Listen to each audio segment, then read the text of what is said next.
What up, though? It's Shahid of the SS Experience. We're doing my first installment of my Bracketology Series. I'm bringing my man DJ 321 to come through, and we're going to talk about the 2000's best rap album. I have a full bracket, NCAA style, and DJ 321 is going to tell you how to fire your boss. Let's go ahead and get into it. It's SMG. I had to do this 2000s bracket just because, man. There's no content going on. Like, it's just when you work for a sports network and there's like no sports whatsoever, it's like, bruh, like, what the fuck is really going on here? You know what I'm saying? Like, what the fuck are we doing? But sports had to be canceled. And because sports had to be canceled, there's new ways of creating content. Everybody is like, I really feel like I could work for ESPN as a rock star right now. The way that I see how everybody has like their home studio set up doing like actual shows. I'm like, bruh, I could have been doing this shit long time ago. And I want to thank the support of the people that I got that allowed me to be able to do this. And I just had to create some content, and I figured what's something that can bring people together, that can bring a lot of debate. We can reminisce on some good times and kind of forget about what's going on with the coronavirus. So I decided to do a decade bracket of the 2000s rap albums. Now, the only caveat to this is, which I had to alter a little bit, but there's no compilation album. So there's no DJ Clues The Professional 2, no DJ Khaled albums, but group albums do count, which that constitutes The Lox, MOP. Now, I was debating against G Unit's Beg for Mercy and The Diplomats because I consider that more of a compilation than a group, but confirmed with the board and people that I know, I decided, fuck it, I'll just add those in too. But I got my man's DJ 321 with me. You know, you can catch him on the DJ 321 app, Power 95.5 out there in the Carolinas, one-on-one jams out there in Charlottesville. 3-2 was good, bro. What's going on, brother? Just to give you an update, no longer on Power 95 and 101 Jam. Oh, damn, you did was just semi talking about that while I was trying to get my shit together about, but we're going to get into that too. I would be irresponsible not to ask you, how are you and the family doing during the coronavirus? Oh, bro, you're not irresponsible, man. Everybody's good, man. You know, just trying to stay clean, wash our hands, and, you know, I talk to my parents and my brother every day. My sister told my sisters yesterday. So everybody's good, man. Good and healthy. Just waiting for everything to pass through. How you and your fam doing? Man, we all good, man. We all just trying to stay out the way, man. Like, I actually realized that social distancing, I do this every day. When I'm in public, I don't want you to be 6 feet around me. I really don't want you touching my stuff for real. I'm not inviting too many people in the crib, touching and handling on a whole bunch of stuff. I'm not out in the clubs or in the bars as much as I used to be. So yeah, I kind of been social distancing for a super duper long time, but you know, we got to be like more responsible now. So I'm glad to hear that you and the fam doing good. Oh, yeah, definitely, man. Likewise. And yeah, I was doing it the same way, you know. One of the people coming to the crib, you know, and more than likely is like, I'm usually here chilling by myself. So it's really nothing out of the norm. You know, it just sucks that everything's closed, you know.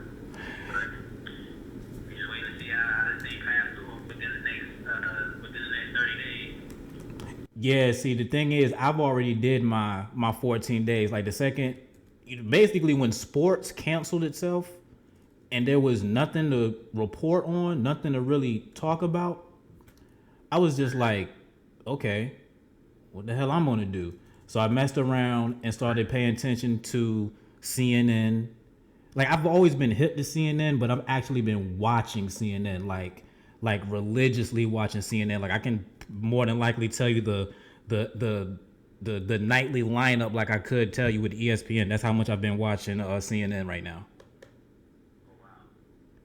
Got to. Like, the way that I see it now is that you just got to see what's going on. Like, you just can't be oblivious and ignorant to stuff that's going on. Like, Did you? I know you probably seen me post this like a couple of days ago.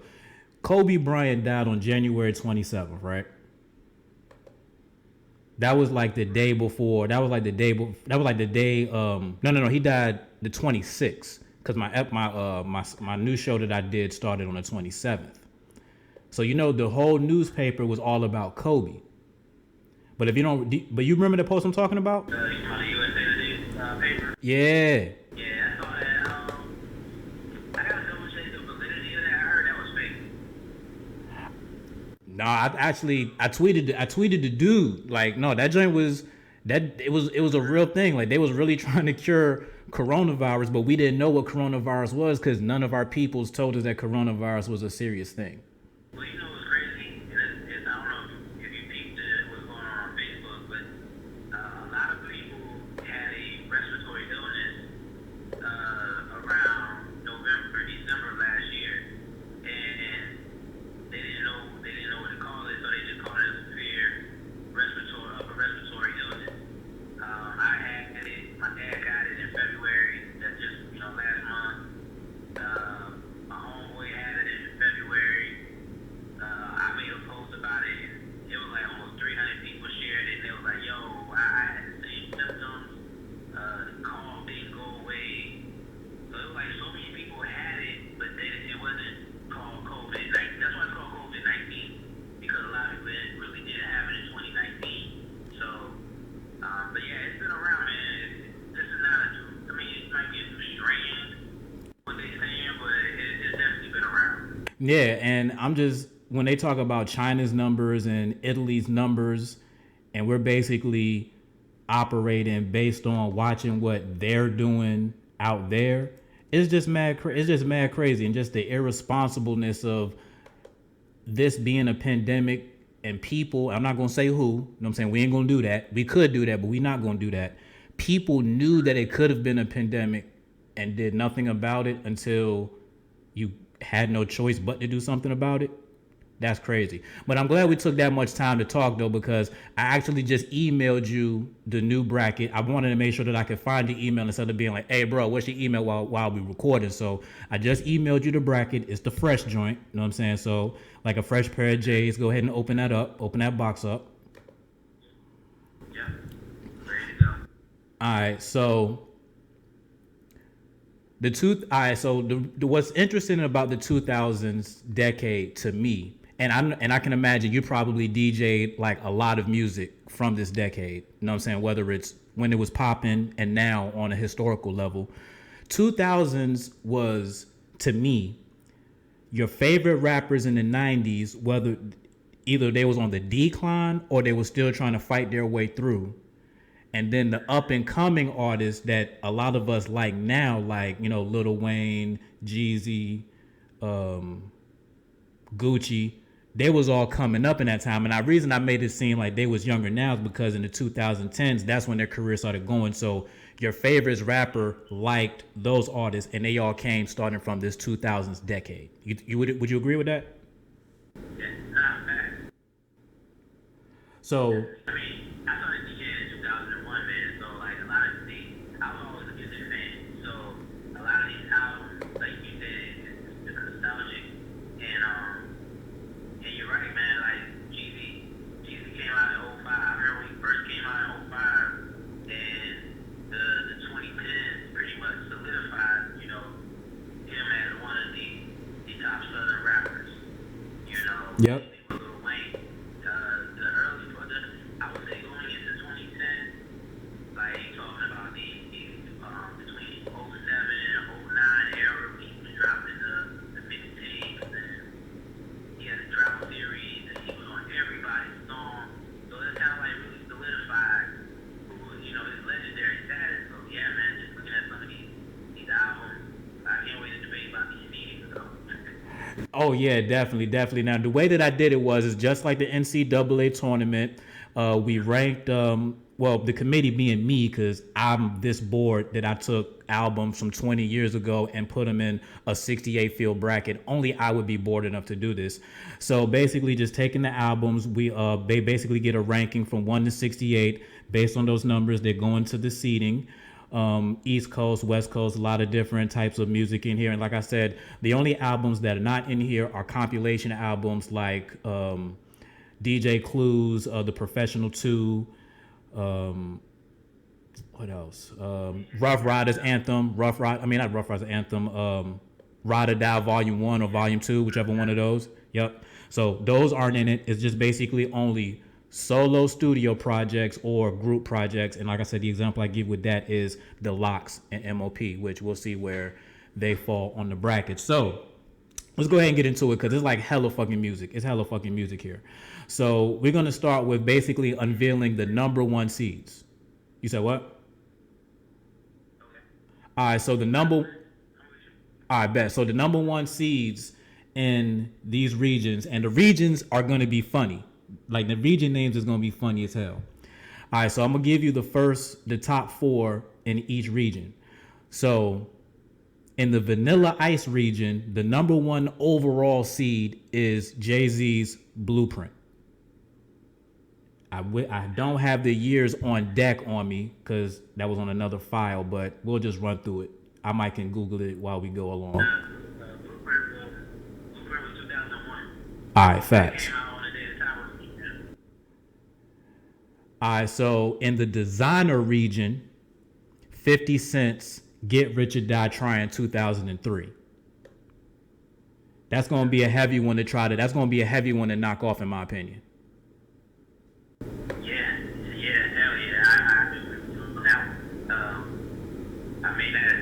That album was just legendary.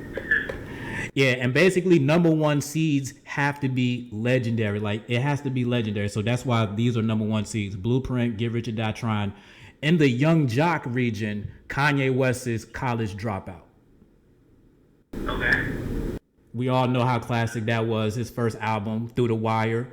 Man basically did a song with his jaw wired shut, and it was fire. Definitely have to. There's nothing wrong with that thing. All right, and the final number 1 seed coming from the Nick Cannon region, Snoop Dogg's Rhythm and Gangsta, The Masterpiece. That was, I think, 2001 or 2002. That was the album he did with Pharrell, the Pharrell Project. Yeah, man. So, what'd you think about the number 1 seed so far? I don't know about that Snoop one. The Snoop one is iffy. Yeah, I got pressured by the West Coast. Not gonna lie. Yeah, I think that was definitely something to pressure you on, but it's iffy, but we'll rock with it. Yeah, we got backlash from the committee, and the committee was just me, but yeah, we got a little bit of backlash from that. So, Sadi, you know what? Let's go ahead and put some West Coast. But look, it's just like the NCAA. You got your West, your East region, your Midwest, your East. You gotta have somebody in the West being up top. So, I feel them on that. So, no disrespect to the West, but like I was telling you before we started recording, West Coast music to me in the 2000s kind of just fell off for real. Like it was just like a lot of East Coast energy coming out. Like the South was basically just ruling everything. The old heads from the East Coast, the 90s rappers from in the East Coast like Jay-Z and Fab, a whole bunch of other different Cameron was still trying to hold on in the 2000s, and they actually did. So what do you think about the West Coast as far as a coast doing music in the 2000s decade? They didn't have much. I think that opened the door for the game. I think that would help them get on the map. Like you could even put the documentary up there in Snoop's place, because that album was that was around the time he was really riding the wave of being. It was like Nicki Minaj. Nicki Minaj didn't have a whole lot of female rappers out at the time during her run, and it was the same thing with Game. But the thing with Game is he also put out great music. Like the documentary is still timeless to this day. I remember when that joint came out, like he had bangers on that album. Like you could damn near play the whole album and just straight through. What was one of the as a DJ, what was one of the songs that you DJ'd the most from that album that you played in the club? Yeah. Man, I would have to definitely say the lead single, This Is How We Do, with 50 Cent. But I remember being in my room, man, and just cutting up. Mainly a lot of his albums, man. The documentary, I can't remember the other album, man. Doctor's Advocate. Yeah, Doctor's Advocate, you know what I'm saying? Like, he had a lot of things. He got some classics in his catalog. But yeah, at the time, the West End, we had no, outside of him, like, that was pretty much it. Like, everybody was still doing their thing regionally. You know, of course, E40. And then, you know, he came out in about 05 with Tell Me When to Go, 05, 06. You know, that really blew up nationally. Let me see who else. But yeah, everybody was just, you know, regional. Yeah. It wasn't like no national, and there's no disrespect, you know. That shit just, because I love West Coast music, you know. From Eric Bellinger to John Hart to, shoot, man, YG. I've been listening to a lot of Nipsey lately. But yeah, man, so, but at that time in the early 2000s, like, it was really, you know, the game was like really the main dude outside of the legend, you know, of course, like Snoop and E40. But the game was the main dude putting in work. No doubt. No doubt. And like I said, like, I really wish Dr. Dre's Chronic 2001 came out in 2001, because I would have loved to put that on the bracket, but a lot of people don't know it came out in 99. It was one of those, like, hey, in the future, in the 2000s, this is music and it's dope. So that would have been some good West Coast music to put into the bracket as well. So, all right, so let's go ahead and get into the Vanilla Ice region. We already unveiled the #1 overall seed, Jay-Z's Blueprint. Now, again, being that I had to expand the field to compensate for some West Coast music and a lot of some albums that I merely forgot in between time, I actually did the last four in. It's similar to what they do in the NCAA with the last four in Dayton. Basically, it's four teams that are equally matched to be in a seed, but it's too many teams to be in a seed, so you make them duke it out. So the reason I say that is because Blueprint will go against the winner of the 16th seeds playing in the last four, Bow Wow's New Jack City 2, and Shorty Lowe's Units in the City. Again, these are 16 seeds. They're not supposed to be that great, but Bow Wow's New Jack City, Shorty Lowe's Units in the City. What you think? Yep, we are in the trash.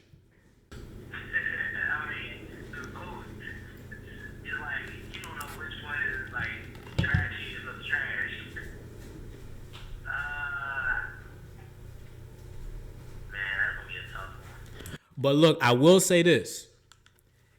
The singles that was on these albums, Bow Wow had, I think You Can Get It All. I think that single was up there. Because the thing with Bow Wow is that Bow Wow always has singles and he charts well. So that's another thing that the committee, being myself, had to factor in as well. It's not all about the streets and how we really see music. It's about the success of the project. And that's what I wanted to do. I just wanted to take it to a different conversation. You know what I'm saying? Like a different level, right? So street-wise, we can shit on Bow Wow. We can shit on that album. You know what I'm saying? But it charted well and it probably sold a decent amount. Shorty Lowe's Units in the City with They Know in Atlanta, they love Shorty Lowe down there. Like I didn't understand it until I lived down there for like a year and a half. They love Shorty Lowe in Atlanta, bro. And like, I just didn't really listen to it like that. But I know he probably has some tracks that you could probably DJ to. Was Shorty Lowe somebody that you had a chance to, you know, spend some records for in your time in the 2000s, or probably, you know, today in the 2020s? Oh yeah. I'm the man, and they know, especially when you got the remix, man. I'll never forget. I was just graduated from Virginia State, man. Shout out to the Trojans. Already. Go Blue. I had to play that at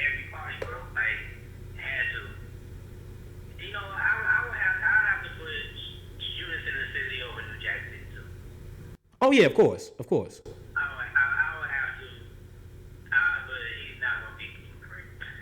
Yeah, see, that's the thing. It's like basically you're just winning to get slaughtered. So let's go ahead and move on from that real quick because we know what that is. So the 8-9 matchups, even like you know about the NCAA. You fill out a bracket a couple of times, right? Yeah. So the 8-9 matchup is not really an upset if the 9 beats an 8 because they're pretty much similar. It's just probably like one or two things that are like a little different between the two. So Yeah. the number 8 seed in the Vanilla Ice region is T.I.'s Paper Trail. And that album is going up against the number 9 seed, Young Jeezy's The Recession. I think Young Jeezy's The Recession was his third album, if I'm not mistaken. Yeah. Yeah. I actually went ahead and grabbed my tablet so I can cheat a little bit. This is the thing, like when I do like regular radio and all of that stuff, and it's something that's current, that's fresh on my mind. People got to understand I created a bracket from 20 years ago. Now that sounds crazy for people who was actually in the 2000s, but the 2000s was 20 years ago, bro. Yeah, it was. And then you saw these albums 15, 20 years ago as well, you know. Man, that's a tough one, bro. So the recession came out in 2008. I think my president was black on it. So that was kind of like the album that, you know, when President Obama got elected, kind of gave it a voice. Yeah. But T.I.'s Paper Trail album, though, bro. Like, that joint, like, I think he had a lot more bangers on that joint than The Recession. And that album also came out in 2008, and this is actually T.I.'s 6th album. T.I. been out longer. You know, T.I. came out in 2000. I'll never forget his first song came out. I'm Serious. So T.I. definitely, you know, got some years on Jeezy. But I mean, he had My President. You know, he had Put On. But then, like you said, the T.I. album, it had Whatever You Like, What's Happening, Swagger Like Us, with the Paper Plane sample on the joint, Dead and Gone. Yep. Simple lady. But it was like just the overall impact of the album and the songs, man. I'll never forget when Swagger Like Us dropped. Like, I was like, yo, this joint, I immediately rushed to play that joint on the radio. Like, it was just the whole, you know, Hov had his verse on the last verse, man. It was just, he sealed the deal on it. Even T.I., I think lyrically, I think that was T.I.'s best album. Because he stepped up his game, like, lyrically. He was dropping bars, like, I was like, damn, I ain't never heard T.I. rap like this. I know he was getting ready to go to jail and whatnot, so, but I think I gotta get ahead of T.I., man. Paper Trail, he just had, you know, a lot more bangers on that album, and then, like, lyrically, he just went to a whole nother level. And just overall, it's a good album. Facts. I agree. We'll get into what moves on later because we just unveiling them right now. All right, so the 5th seed in the Vanilla Ice region, Ja Rule's Pain is Love from 2000. That's one of the albums that I forgot. I thought came out in 99, but it actually dropped in 2000, so it qualifies to be in the bracket. Going up against the number 12 seed, Young Bucks, Straight Outta Cashville. Now, a lot of people didn't like Ja Rule as much because of kind of like the sing-songiness. Now remember, Pain and Love is before 50. So it was before 50 shitted on his career and he went in the toilet. This is when Ja Rule was still in that DMX, Jay-Z category of who was dope, you know, on Def Jam around that time. Would you agree with that? Definitely. So I think he was carving his own path at that time, man. Like, if you think about like his first album, Biggie Big Bitchy, you know, around that time, Jay had the Hard Night Life trilogy going on. DMX had His Darkest Hour High, you know, and then the other album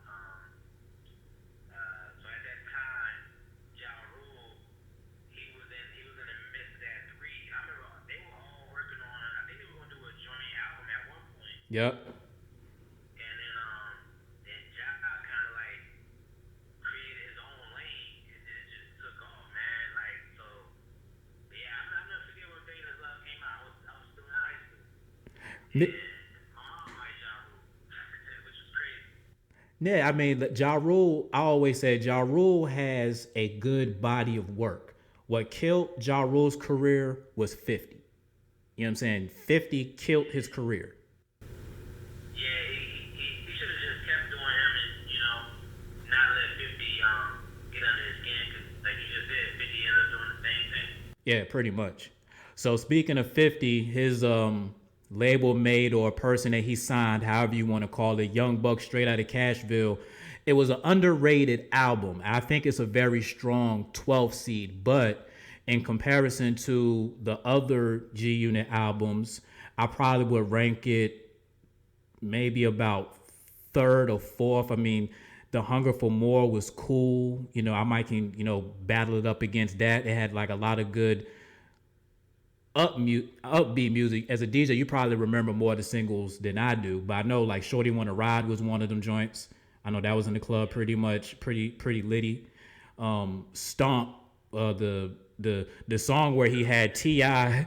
and Luda beefing on the same song, like that's crazy. Like who does that? But see, and the crazy thing about it was he took T out off of that on the album version, and he put the game up there. I forgot about that. Yeah, he took T off because he didn't realize, he didn't realize like what they were going to do or whatever. So, but I had a version of both of them on there, and like when you listen to this, it's like, yo, that shit is crazy. Like I mean, that was just a moment where you just can't believe. Like, imagine the dude was in the same studio, Right. Before I knew that people didn't record in the same studio on records, that's the first thing that I thought, like, bro, like what was the time period of them recording that? Like, was it he had to come in, he had to come out, wanted to make sure, like that shit was just like mad crazy. But it was a dope record, and wow, you just reminded me that fucking Game was on it because I remember being pissed off hearing it, like, bro, what the fuck is this? But yeah, that shit was crazy. At that time, this was pretty. I mean, internet was around, but it wasn't like how it is now. It wasn't like like I think Facebook wasn't what it was by the time this album came out. Like you had to have a college email to be on Facebook, Facts. and it was just like you had to know somebody to get that version, or you had to find it on LimeWire, or yeah, I think it was just LimeWire at the time. Napster had been dismantled. So, but yeah, man, that joint was just yeah. All right, so I was trying to get back to the damn bracket. Salty as a bitch. So look, right. So speaking of the Game, you know what I'm saying, fucking up Stomp on Young Buck's album, the number 4 seed is the Game's documentary in the Vanilla Ice region. And that album goes up against MOP's Warriors. Now, MOP's Warriors at a 13th seed is appropriately rated because MOP didn't have the mainstream popularity that you would think that they should have. But if you are an East Coast rapper, especially if you're from New York, you know what I'm saying, if you're from Brownsville, MOP was somebody that like speaks to you. And then when you have a song called Annie Up, and that song, how many times did you play that in the club, and during a set or in the night, play Annie Up? Didn't play it a lot because mind you, Virginia is considered the Mid-Atlantic South region. So it was certain New York records, that pop, but then there was certain ones that didn't. Any Up was more like a mixed show record. So, but I remember before getting the radio, if I ever heard Annie Up, I remember I heard it come on the radio and DJ setting it up, man. You always get amped, So it was one of those great mixed show records that you hear on the radio, DJs doing their thing. And the remix actually put Remy on the map. That remix did go hard. And so, no, so I was about to say, so the documentary, we already gave the West Coast their props, you know what I'm saying, earlier. That's why I was like, let's go ahead and get that out the way now. You know what I'm saying? Get the West Coast they love. Game was one of a few West Coast artists that was, holding it down, waving the flag like, hey guys, we're over here still doing it. Definitely, yep. All right, so moving on, because it's a lot of stuff. So we're going to move on and get this joint out the way real quickly.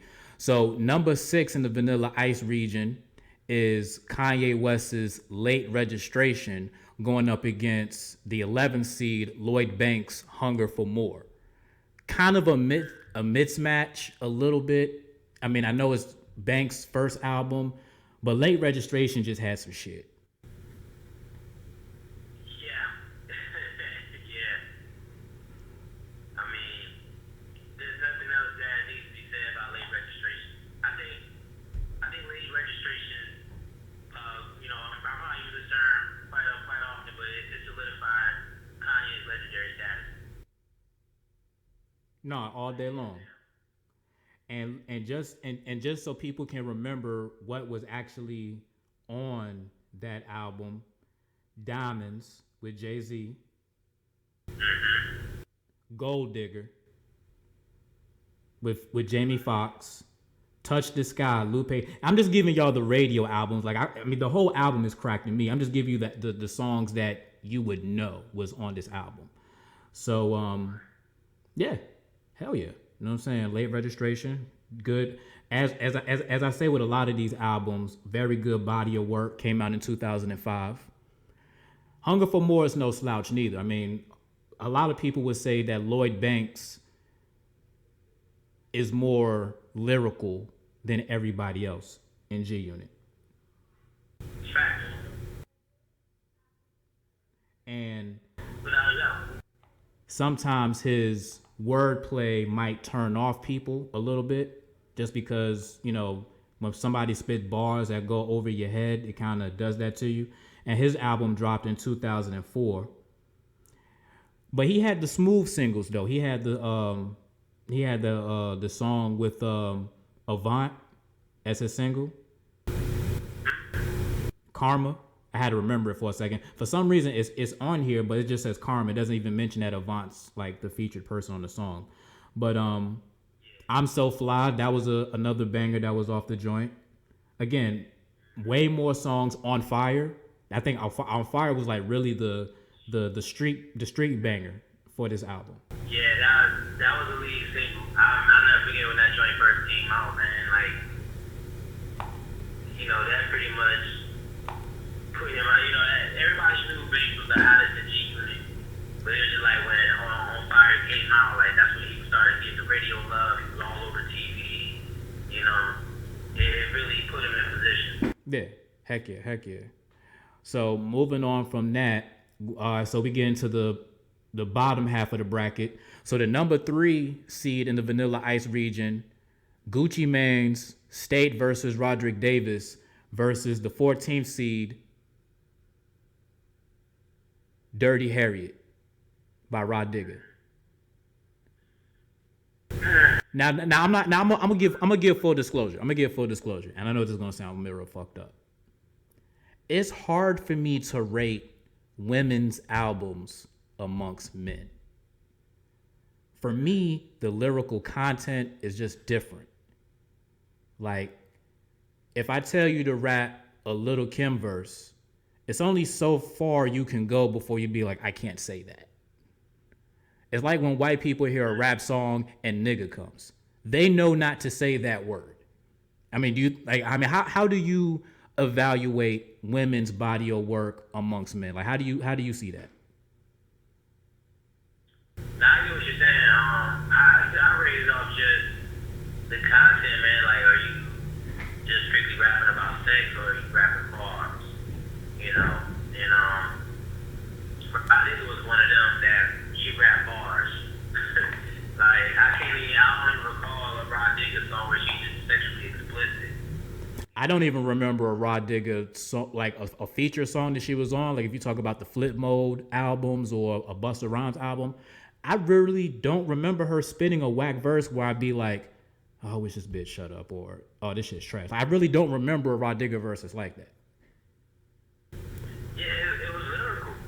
You know, it wasn't like a Lil Kim or Foxy Brown, or you know, he knew how to turn it, flip the switch.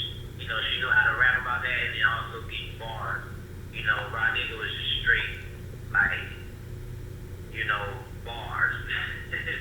Like Break Fool, that's on the album. You know, like she was rapping that Jersey shit. Facts. And this came out in 2000, so it was one of the albums of the beginning of the decade. According to Wikipedia, sold, you know, almost 400, well, basically like 400 units, but units is different back then than it is now, so I probably shouldn't even have mentioned that. Yeah, people actually bought CDs back then. Right. Know what I'm saying? It wasn't like you can stream it for like a minute, be like, I don't like it, and it counts as a stream. So yeah, it's trash. All right, so moving along, because like I said, there is hella shit in here. All right, so number 7 in the Vanilla Ice region, G Unit's Beg for Mercy, going against number 10th seed Jadakiss' The Last Kiss. Now, Beg for Mercy was one of the albums that I originally did not have on the bracket. I still felt like it was a compilation of people coming together, but then I realized the people in this case with Beg for Mercy really aren't, you know, out there like that as far as like superstars. That's why you can see after 50 stopped doing music with them, they fell off. Like you stop hearing from them totally, to the point where Young Buck is begging for 50 to do a project, or, you know what I'm saying, let's get some work done. But Beg for Mercy still is a good body of work nonetheless. And Jadakiss is The Last Kiss, his second solo album. What do you think about that matchup? I like it. I like this. A good matchup. Three guys going against one. So it'll be an interesting matchup. But some good choices. Not mad at it. Yeah, I did kind of just think about that. I would say technically 4. I forgot Yayo was probably on like one song, but yeah, 3 versus 1. Kind of make you wish that I would probably put the. But either way, the group album was gonna go against somebody regardless. So let's keep it moving.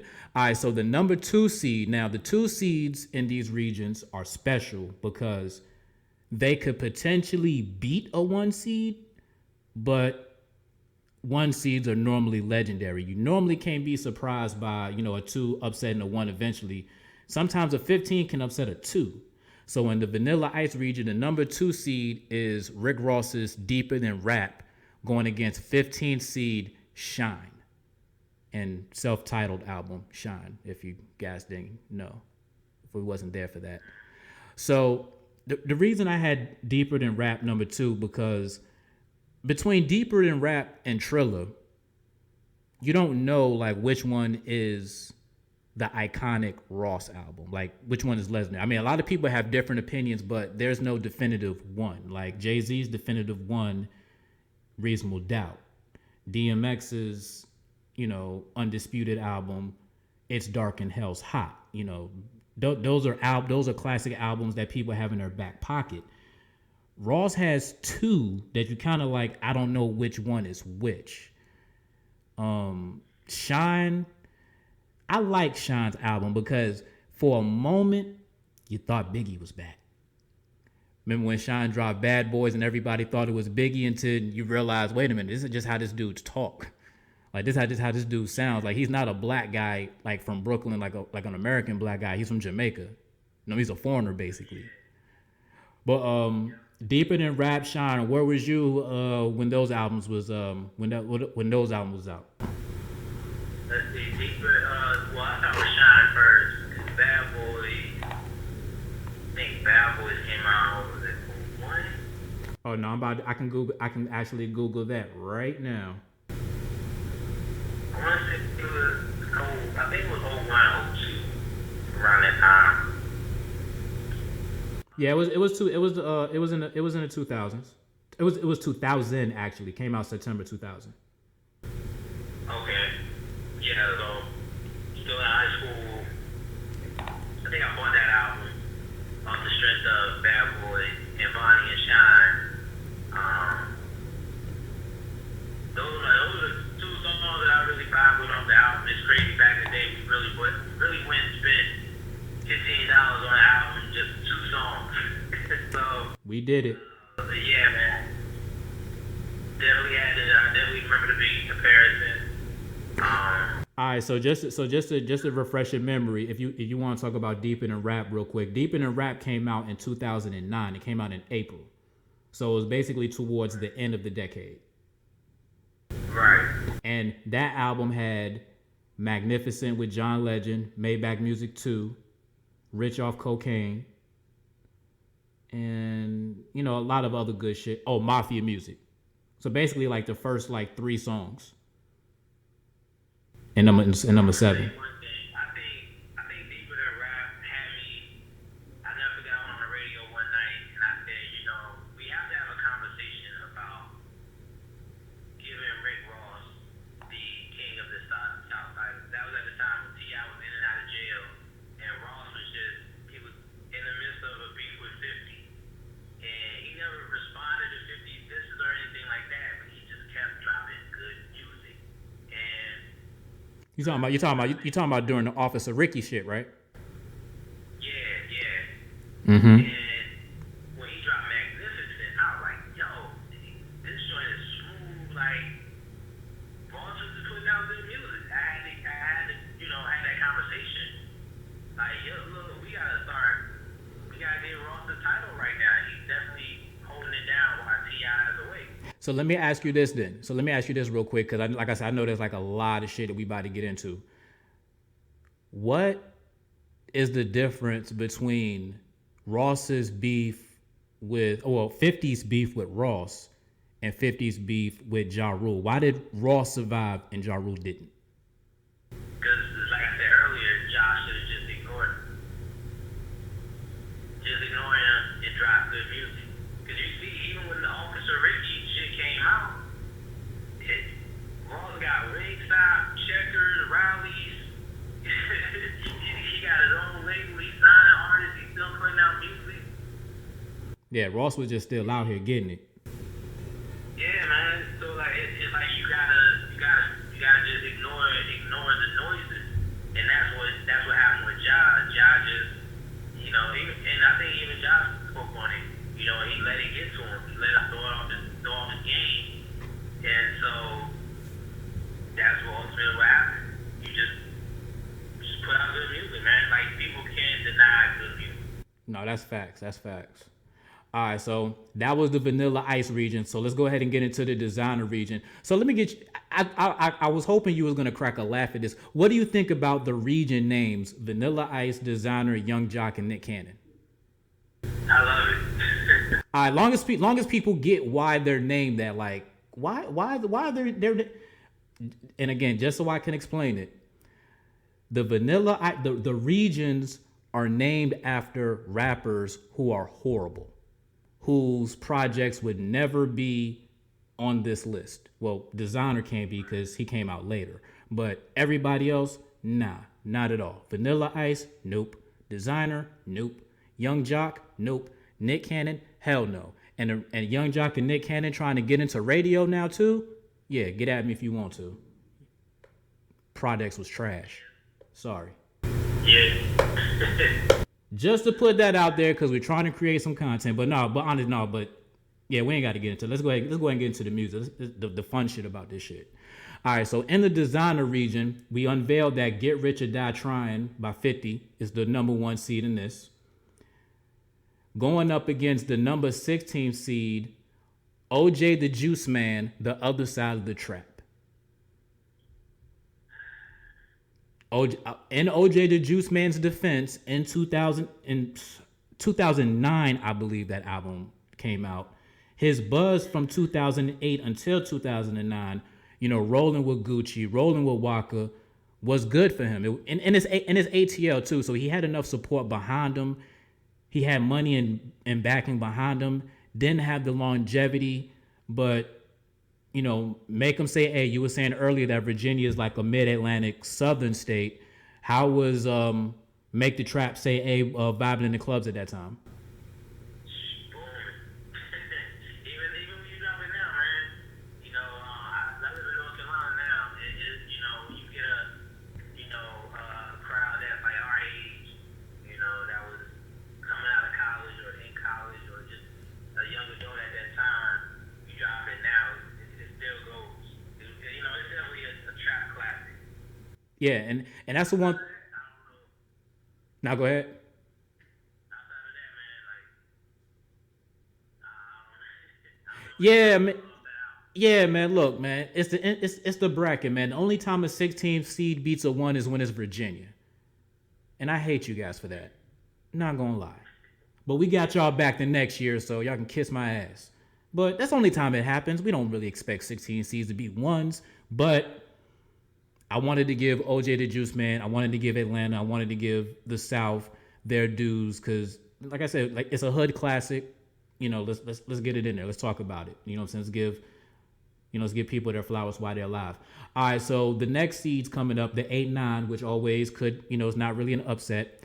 The number 8 seed, recent add-in, my West Coast friends, Snoop Dogg's Blue Carpet Treatment, going against Jay-Z's The Black Album as the 9th seed. Maybe it's kind of unfair, but the Blue Carpet Treatment for a lot of individuals, especially on the West Coast, was a good Snoop product. I mean, a good Snoop project. For me, it wasn't Death Row Snoop. It wasn't, Snoop of 99, doing the 187 song. That was my shit, him and Dre. Wasn't the same to me, but it charted well. Let me stop trying to go off the top of my head, man. Go ahead and speak on it real quick while I get some facts real quick, because I'm just rambling off the top of my head. Nah, man, I think that was the album that had Life of the Party with Mr. Fab and I think 2 shows on that joint. And that was my shit, man. Life of the Party. That I played that joint on the radio. I played it at parties. Early on because it wasn't one of those joints that got the club crazy. So, but yeah, man, that was definitely one of my favorite songs off that album. But shit, you already know about the Black Album. We ain't gotta talk about that. Yeah. We can let that marinate till this time to talk about it. So the Blue Carpet Treatment came out in 2006. Crazy with Nate Dogg, like you said, that joint was up there. Boss Life with Akon. Hella songs off. I'm trying to remember the E40 song that you're talking about, Candy with Corrupt and MC8. Fire. Absolute fire. So let's just go ahead and move on because the real debates is gonna come when we get through the bracket. All right, so the number 5 seed in the designer region, Beanie Siegel's The Truth, going against the Clips, Hell Hath No Fury at the 12th seed. Now again, groups who come together as groups do apply. So again, the Professional 2, DJ Khaled's albums, all of those compilations don't count, but the Clips are a rap group, and that's why they're in the bracket at number 12. I think the 12th seed, Health Have No Fury, is very sneaky. It's the second studio album by the Clips, going basically against Beanie Siegel's first, I believe. The Truth was the first one, right? I can Google it, but I think you probably know that better than I do. Yeah, The Truth was the first album. All right, so give your brief thoughts on that real quick, because I want to hurry up and move on real quick to get to the shits. Hell Hath No Fury got delayed often, bro. I think by the time it came out, I think people was just happy that it dropped. I think Mr. Me Too was on the album. Yep. It was just the delay actually killed the success. But The Truth was fire, man. Like that was my album, bro. Like that was a big Beanie Siegel fan, and I remember bumping that album. Man, that shit got heavy rotation in my car and in my CD player. For those back in the day, we had portable CD players, I was on the phone with somebody and I'm just driving and they're like, what are you doing? Shit, driving around. They're like, why do I hear music? I'm like, what do you mean why you hear music? I hear music. I'm like, when we turn the music down? No, I hear music. Why do I hear music? You say you're in the car. I'm like, what are you talking about? Like, how you play music from your phone if you're on the phone? Then I'm like, oh, you don't get that you can play music without having to use your phone. Oh, it was just dumb hilarious. Yeah, man. I can't believe we're at that, part of the generation that don't know that. But yeah, the Truth Man Fire album. I think I played that shit out to the point where the CD wouldn't play no more. Now, a lot of people don't know around this time, Jay-Z used to hop on people's albums and do a solo track at the end of it. Do you remember the Jay-Z song that was on The Truth at the end of the album? Vaguely, man. But I know what you're talking about. No, I ain't trying to quiz you unless you really know it, but you know it was anything. I'll do anything for you. Yeah, that joint was up there. Damn, I'm trying to remember the singles that was on his album too, but Beanie Siegel was like the guy that was it Remember the Days? No, anyway, his album was fire. I just can't remember off the top of my head because it's been a while since I thought about his album, but just moving along real quick. All right, so the number 4th seed, another one of those add-ins because I was pressured by outside forces. In the designer region, the number 4th seed, Diplomatic Immunity, the Dipset. Jim Jones, Freaky, Cameron, Joel Santana, Heatmakers. Yeah, basically, you can just remember they basically say that throughout like the beginning of all the songs. Who's on it? Heatmakers. And then they spit. That's going up against... Wait a minute. Oh, don't tell me I did this shit again. No, I didn't. Units in the City. Whose album is that? Oh man, that's right. I left that one there. Okay. There was an album that I did actually forget to put in its place. So, just a little audible real quick. The number 13 seed on this particular one, in this particular bracket, hold up, because somebody actually bullied me into it. I'm not about to actually look at that real quick. Damn, I can't believe that's why I looked at that shit. I was like, wait a minute, I freaking said that one already. All right, so we're going to do this then. The number 13 seed on this one is going to be... Oh, damn, I put that one up there too.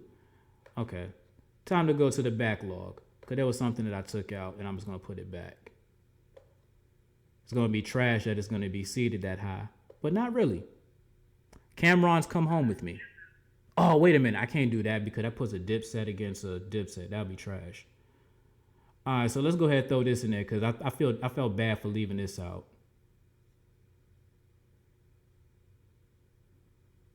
Big L's The Big Picture. You got that against the Motivational 101. I do?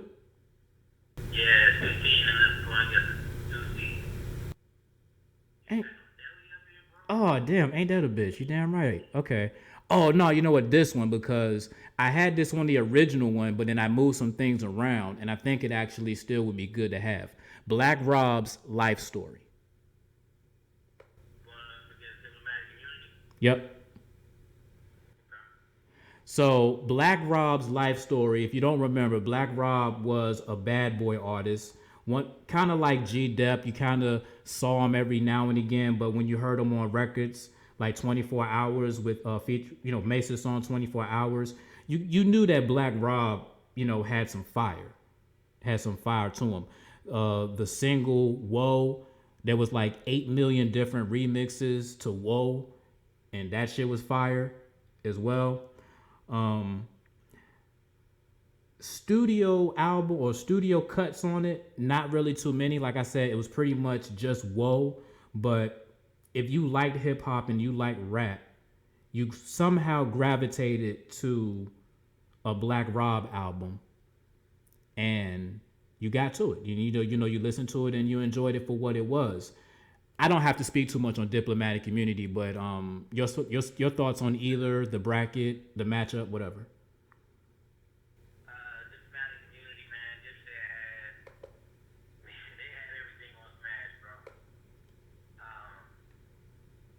They were the first people to like take advantage of like the internet and using merchandise, generating revenue that way, doing their own tours. So they definitely had a huge impact. Black Rob, not too many singles off the album. He really rode the wave with Whoa for a long time. A hella long time. Yeah, and then after that, it was done. That was his 15 minutes of fame. And I had some Cam shit that I would have rather put there, but going against Diplomatic Immunity, I just thought that wasn't fair to go against your own body of work. So fuck that. Not in the first round. Like, you don't do that in the first round. So I wasn't gonna set that up like that. All right, so moving along in the designer region, 6th seed Blueprint 3, The Gift and the Curse versus Speaker Box, Love Below. Now, I just realized what I did here, but I didn't realize what I did here. So, two things. One rule. Speaker Box and Love Below, we're judging as one album. Now, you and I both get that Speaker Box is basically a Big Boy album. Love Below is basically a Andre 3000 album. But they package it together as a dual album, Outkast. That's what we're going to judge it as. Which is kind of cool because Blueprint 3 was a double disc as well. So it's enough tracks to go around. We never got another Outkast. Never got to it? We never got another Outkast. We never got another Outkast album after that, but it's crazy. So all right, so historical facts about that.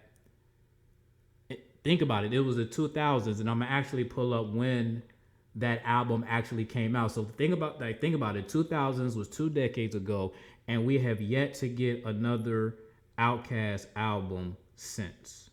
Yeah, we're going. This is Speaking Box and Love Below came out in 03. Yep. So, we're 17 years from that. From 17 years from a Outkast album, and it was their 5th studio album, by the way. Yeah. So that album went on. I think it went diamond, if I'm not mistaken. It did hell of numbers. Hey, y'all got a lot of play. I like the way she moved.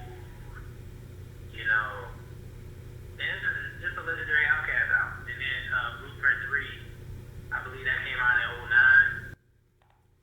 Yep, Run This City was one of the main songs on that. Yeah. Jay-Z joint too, I think.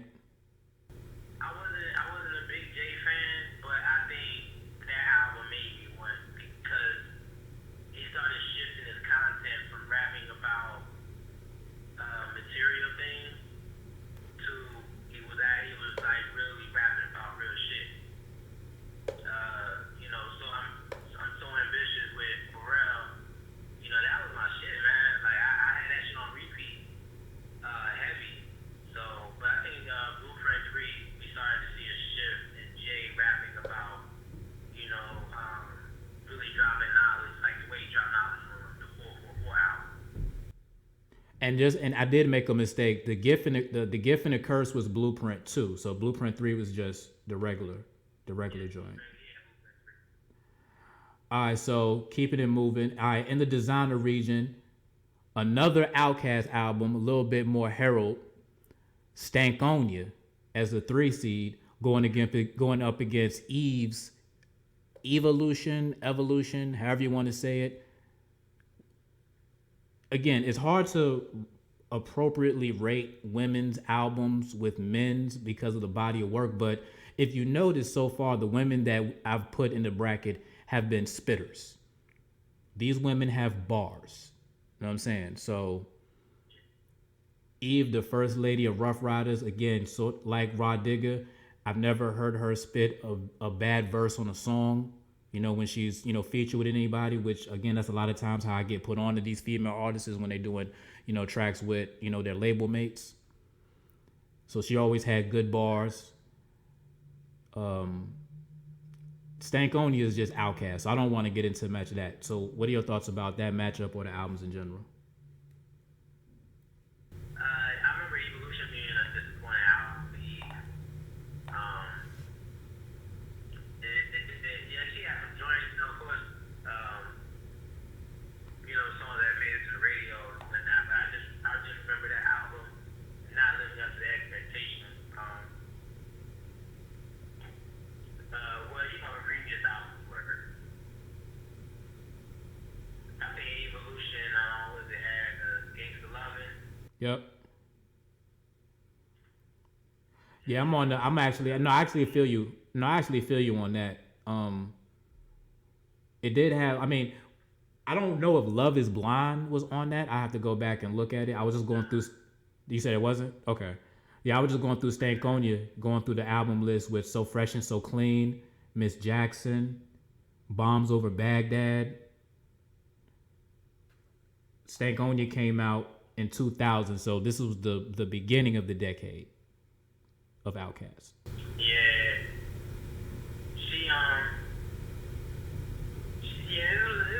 Evolution wasn't a good album.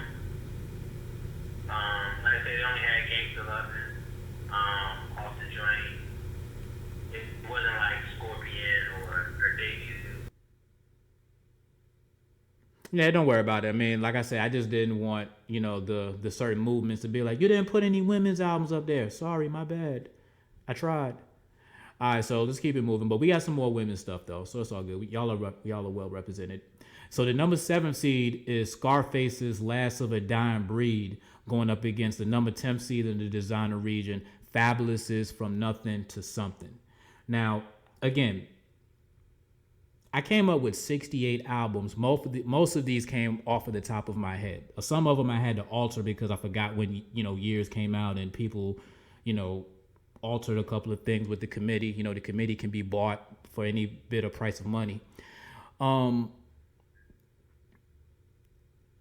So when I think about From Nothing to Something, I've always been strong on Fab when a lot of people wasn't. A lot of people didn't start getting on Fab until the Soul tapes and the Summertime Shootouts. But I was on Fab well before then with his studio projects.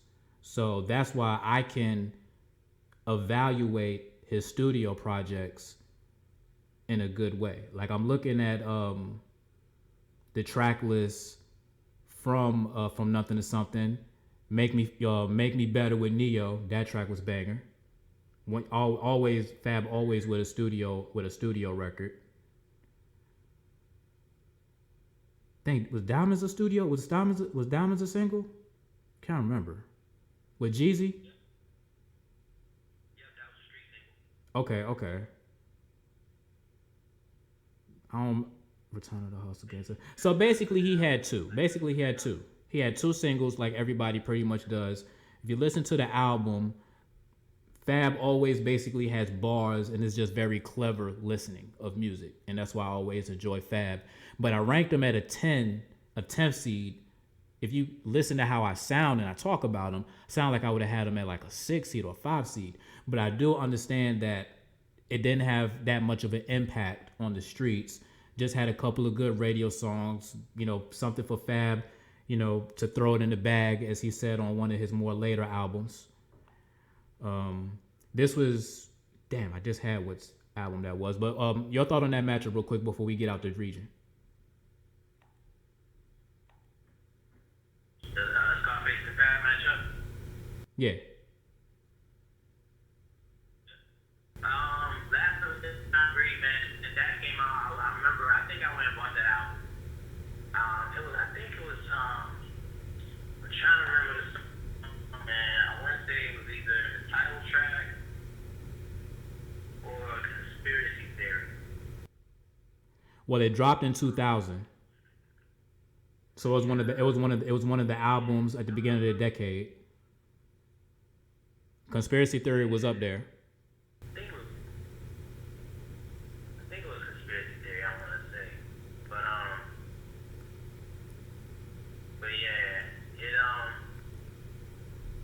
man, Scarface, man, one of the legendary albums. It wasn't like a super commercial, successful album, but it was one of those respected albums in the hip hop community. Facts. And then from nothing to something, Fab had good radio singles, but I think it was one of those albums where mixtapes were better than an album. Oh yeah, of course. And this was pre Soul Tape.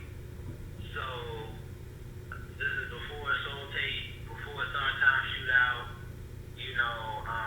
and the what's the joint? The Gangsta Grill series he had with Drama. Okay, yeah.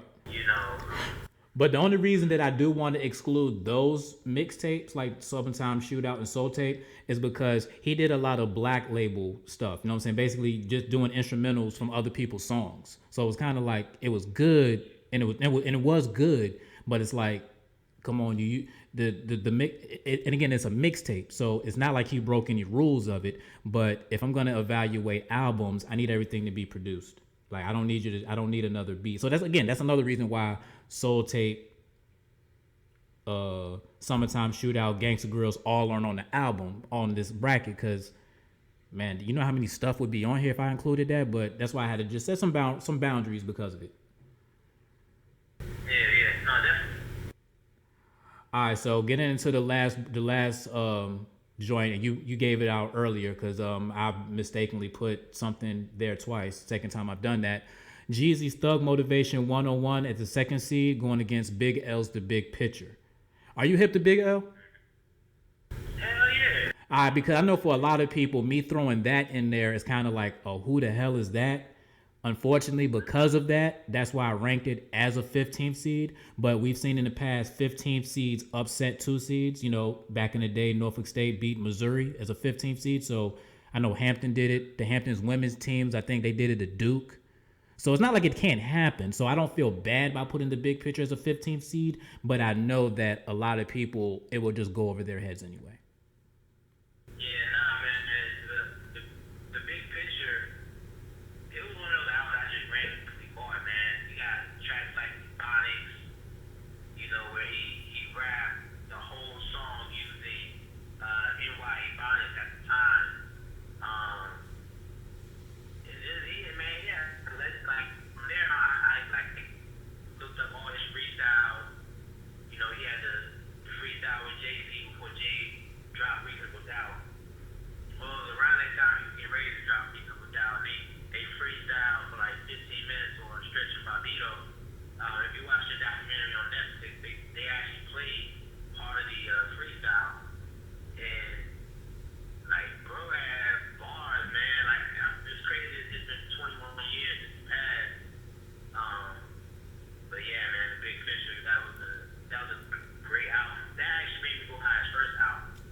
Yeah, like the big picture for me was around the time that he died. So it was like somebody put me on and was like, hey, listen to this album. He be spitting. And I listened to it, found out he was spitting, and he passed. And that was kind of like sad. Well, not passed, he died. He got murdered. He got shot. You know what I'm saying? So that kind of was like, damn, that sucks. Cause I feel bad when someone dies and then I get put onto their music, because I'm the type of person that wants to give you your flowers while you're alive, not dead. Like, that's why it's kind of hard for me to listen to Nipsey now, because I wasn't on his wave earlier, because, I'm more of an East Coast guy. I got like a lot of stuff going on. So if you don't put it in my face, I kind of don't see it, but I always acknowledge and respect the game.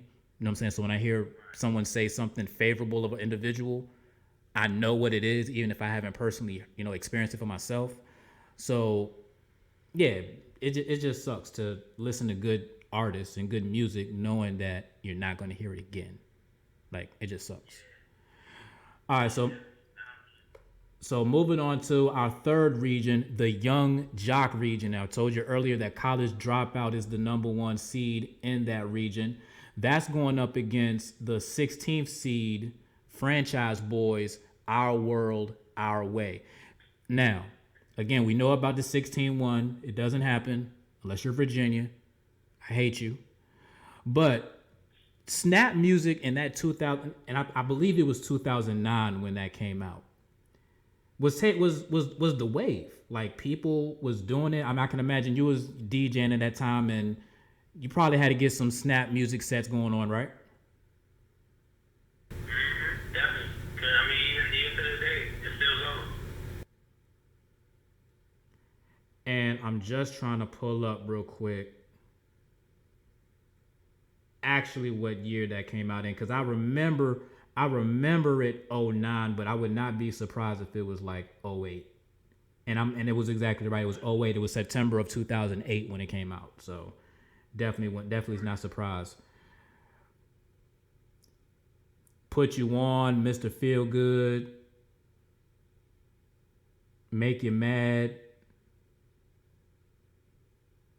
Turn Out the Side Again. It just had that energy in the club at that time that just made you dance. Niggas in their big t-shirts doing snap music. Like, it was a wave. It was something that was real. Like, it's not manufactured. It was real.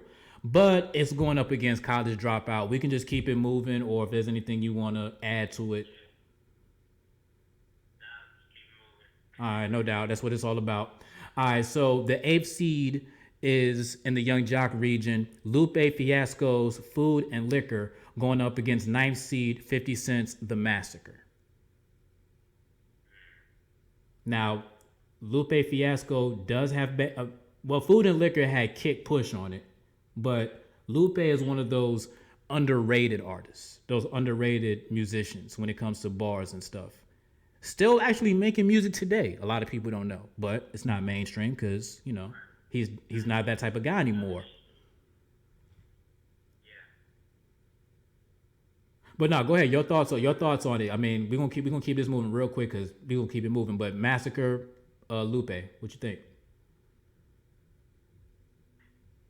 Do you feel an upset? Do you feel a 9-8 upset? Even though we said earlier that a 9-8 upset really isn't an upset, but if you did see one, could you see one in this bracket, in this region, the 8-9 upset? I could see the 9 moving forward because Food and Liquor didn't live up to the hype. Because, you know, he had a Jay-Z cosign that he was riding off of. Kick Push was cool, but it didn't have that hit, like, you know. And the Massacre wasn't like great of an album either, you know, but it really doesn't have to be all that great to go up against Food and Liquor.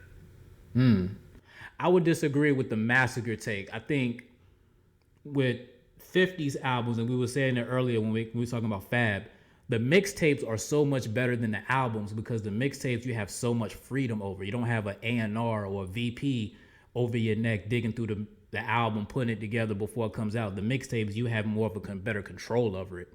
So, but the Massacre Piggy Bank, I was about to say Window Shopper, but that was on the compilation album joint. Other joints too, but I can't remember off the top of my head. I don't feel like using the tablet right now. I'll use it for later. All right, so the 5th seed in the Young Jock region, Ludacris's Word of Mouth going up against the other last 4 in matchup, Joel Santana's What's the Game Been Missing versus Gucci Mane's The State versus Roderick Davis. So let's break down the first 4 in, or the last 4 in matchup. Joel Santana, What's the Game Been Missing versus Gucci Mane's The State versus Roderick Davis. Both of these are their solo, what's the word I'm looking for? Beginning album, debut. Their debut albums. What you think about those two? Okay, just want to point out something. You got Gucci in the Vanilla Ice region going up against Raw Digger.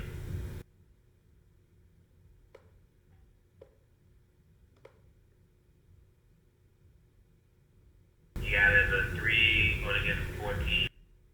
I do see that. Damn, and this must not have been the Oh, I probably didn't save that joint.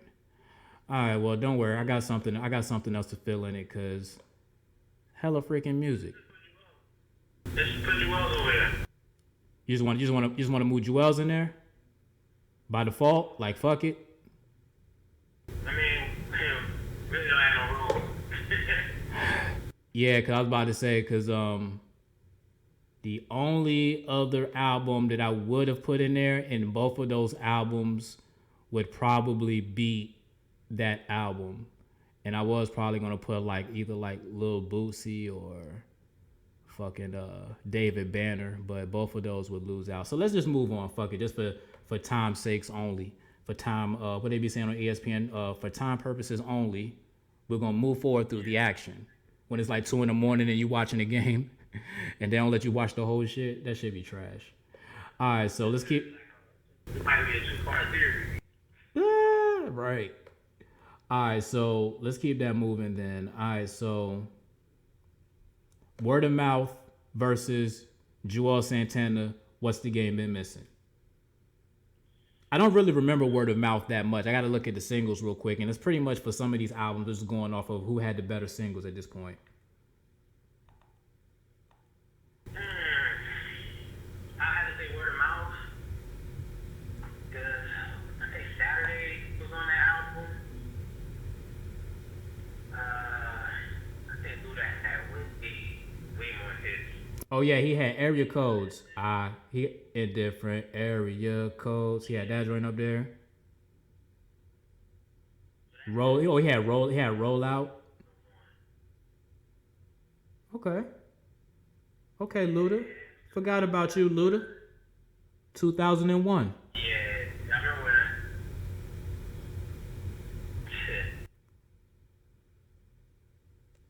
Now, what you remember from it?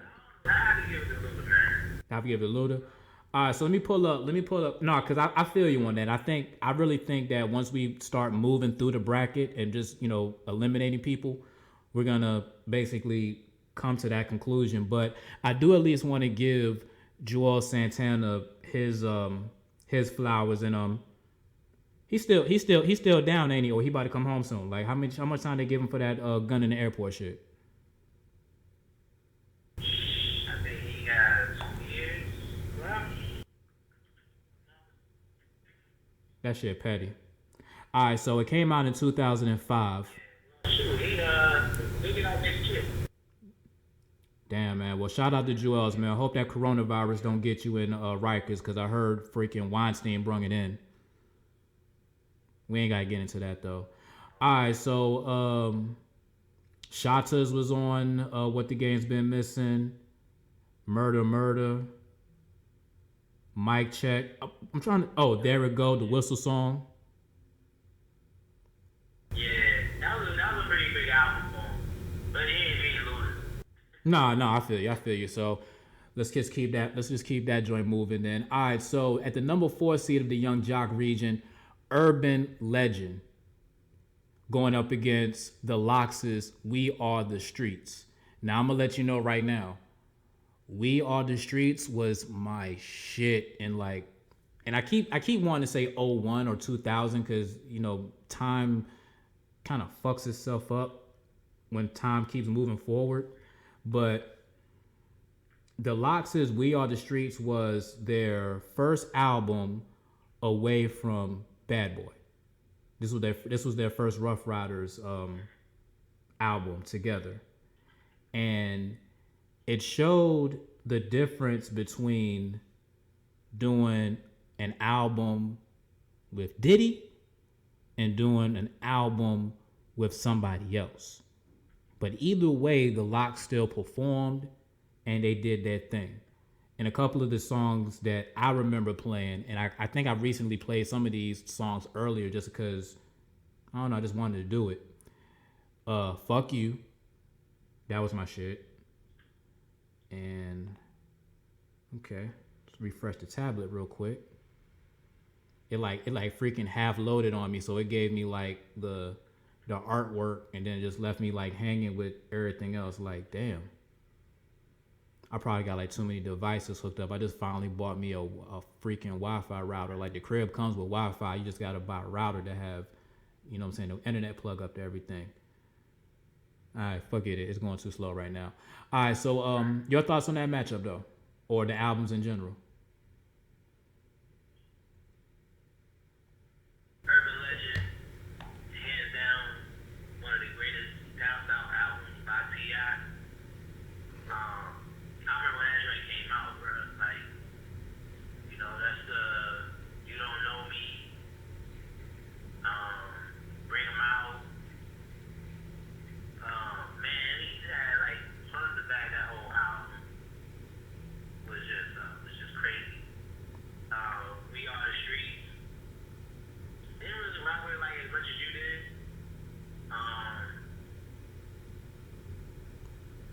I mean, I respected, you know, the work they put in. But yeah, I wasn't too big on their albums. No, I got you. Around that time, I think Ride or Die Shit was on there. I know Wild Out was on there. I wasn't too big on that album.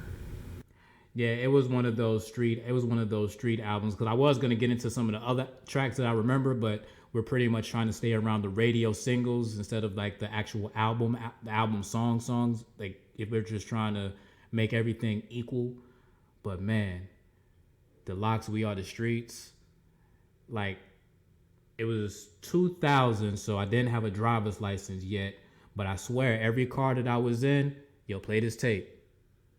Because I think I still had the tape at the time. I don't think I was up on CDs until like 01 or 02.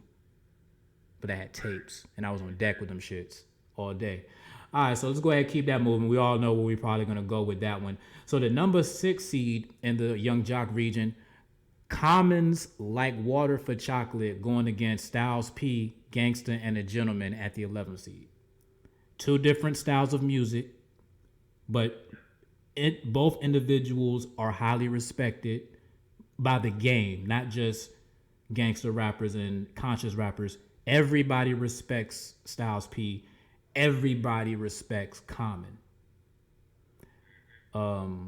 Like Water for Chocolate, I believe that's like 2000, 2001. It's Common's, first solo album.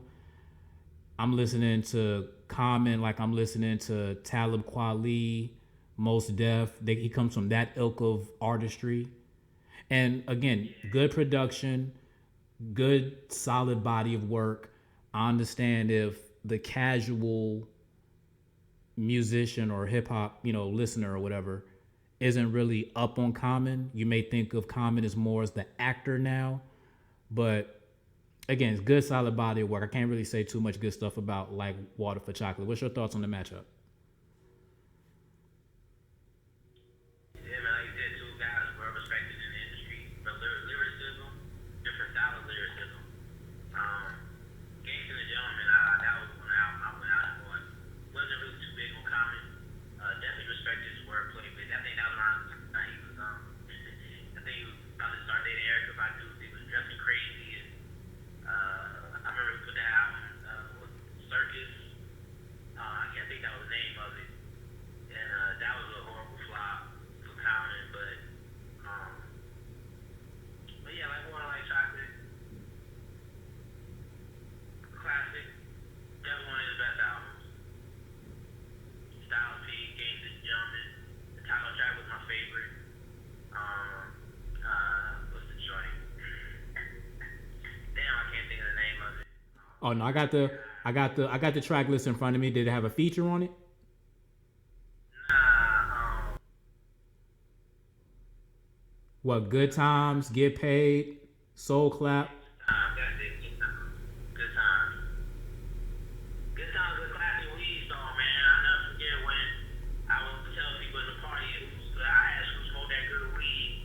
They throw their hands up. Hold on, is Good Times I Get High? Yeah. Okay, no, for some reason I didn't know that was the name of the song. Like it just really just slipped my mind. Yeah, Good Times is get high. And, I be like, where my weed smokers at? They throw their hands up. I get high. They go crazy, man.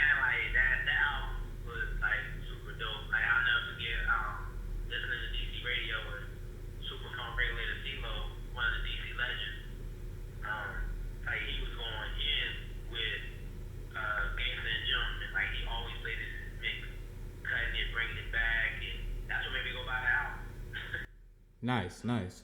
Cause like I think around this time, this was 2002. I probably didn't personally buy the album. I got it from somebody else, back in the day. Hey, let me get that CD. You know what I'm saying? Let me dub it real quick. Everybody didn't have equal access to music as they do now. You know what I'm saying? Like, you actually had to have a music collection to be known as a person who has good music taste or not. Now it's just, I can just, pick a song randomly, which you still can tell if a person has good music taste, but it's better when you have the CD in your hand. So we're almost done with the Young Jock region. And okay, so let me expand this real quick because that little marker's in my damn way. There we go. All right, so the number 3 seed in the Young Jock region, Ja Rule's Rule 336 versus Missy E So Seductive. Or I don't know how to really read it, but that's how it was said. I believe Rule 336 was Ja Rule's third project. Pain and Love was the second, if I'm not mistaken. Yep. This is around the time Ja Rule is. Let me actually get the year up on this. But this is around the time where Ja Rule's buzz is slowly diminishing, and if I'm right, it's because 50 should be trashing him right now during this time. Let's see when this album actually came out. Oh no, it came out in 2000. So this was probably his second one then, right? Let me see. Oh no, Rule 336 was his second one. Pain and Love was the third one. Okay, so again, 20 years of music, you get the shit flip flop. But what I do remember from Ja Rule's second studio album, Rule 336, I think I was like in a camp. No, was it 2000? Yeah, I think I was in like a work camp or something like that. And I didn't have too much access to music.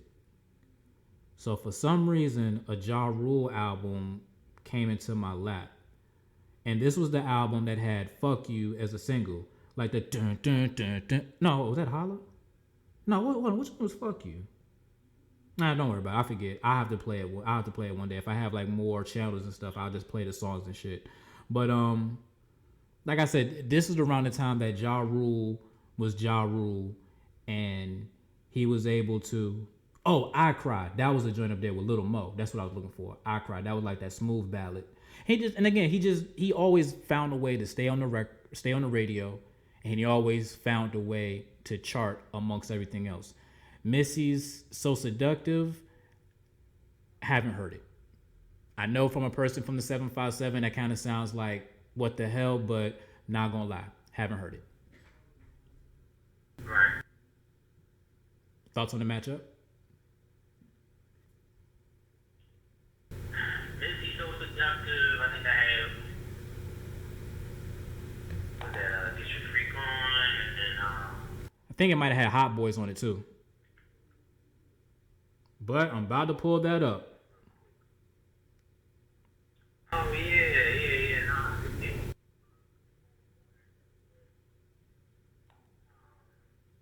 Yeah, I know. I'm going through it too. It came out in 2001, so it was one of the albums from the early part of the decade. Get Your Freak On was one of them. Was one of the songs on it, and yeah. Other than that, it had good production on it. It went platinum, certified platinum. So back then, that meant 1 million records sold, not streamed. 1 million people bought her album, so that was a good thing. It was Missy's third studio album. She had a lot of joints in that joint, bro. You should listen to it. I mean, the joint she did in '99 was more me. Yeah. Nah, you should definitely check it out. That was a pretty good album. I think I had that on vinyl, actually. Oh, nice. If you got it on vinyl, then yeah, hell yeah. Then it's definitely some legit shit. All right, keeping it moving because we about to be done with this Young Jock bracket, and we about to get into the Nick Cannon region before we get into the new work, that you're doing, in the streets right now. The number 7 seed in the Young Jock region is the Carter, the first one, the Carter. And that's going up against The Last Meal. But I think, is that Snoop's The Last Meal? Is that what I was? I think that's what it is. It was one, yep, Snoop Dogg's The Last Meal 2000. The Last Meal, if I'm not mistaken, I think it was one of those Snoop Dogg albums that he produced on his own label. I'm gonna double check that real quick because I just got when it actually just came out. I didn't get a chance to really get into it like that. All right, so Snoop Dogg, The Last Meal. So it came out on. Now the reason why I'm saying the record label that it came out on is because Snoop worked with a lot of people. Like, if you don't know Snoop's history, he worked with Snoop Dogg was a Crip and worked with a Blood in Death Row and Suge Knight.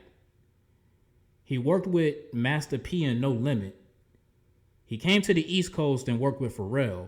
So to be able to float around and work with, it kind of gives perspective of where he was, who he was with, and the music that he was doing. So that's the only reason why I wanted to add in there who he was signed to at the time. On this album,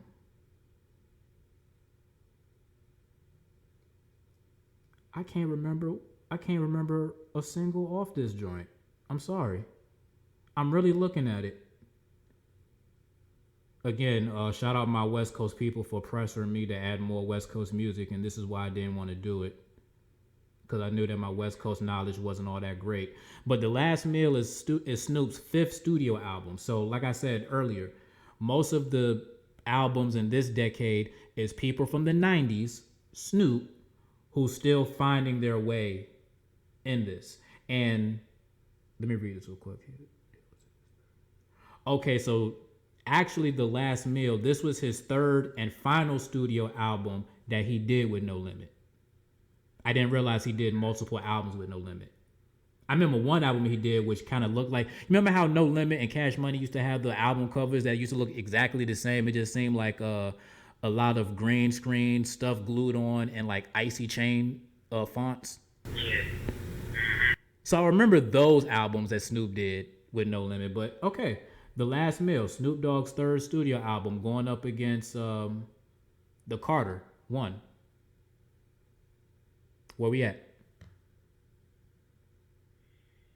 Snoop's Last Meal definitely was like him just being on No Limit was like a strange time period, but people like accepted it.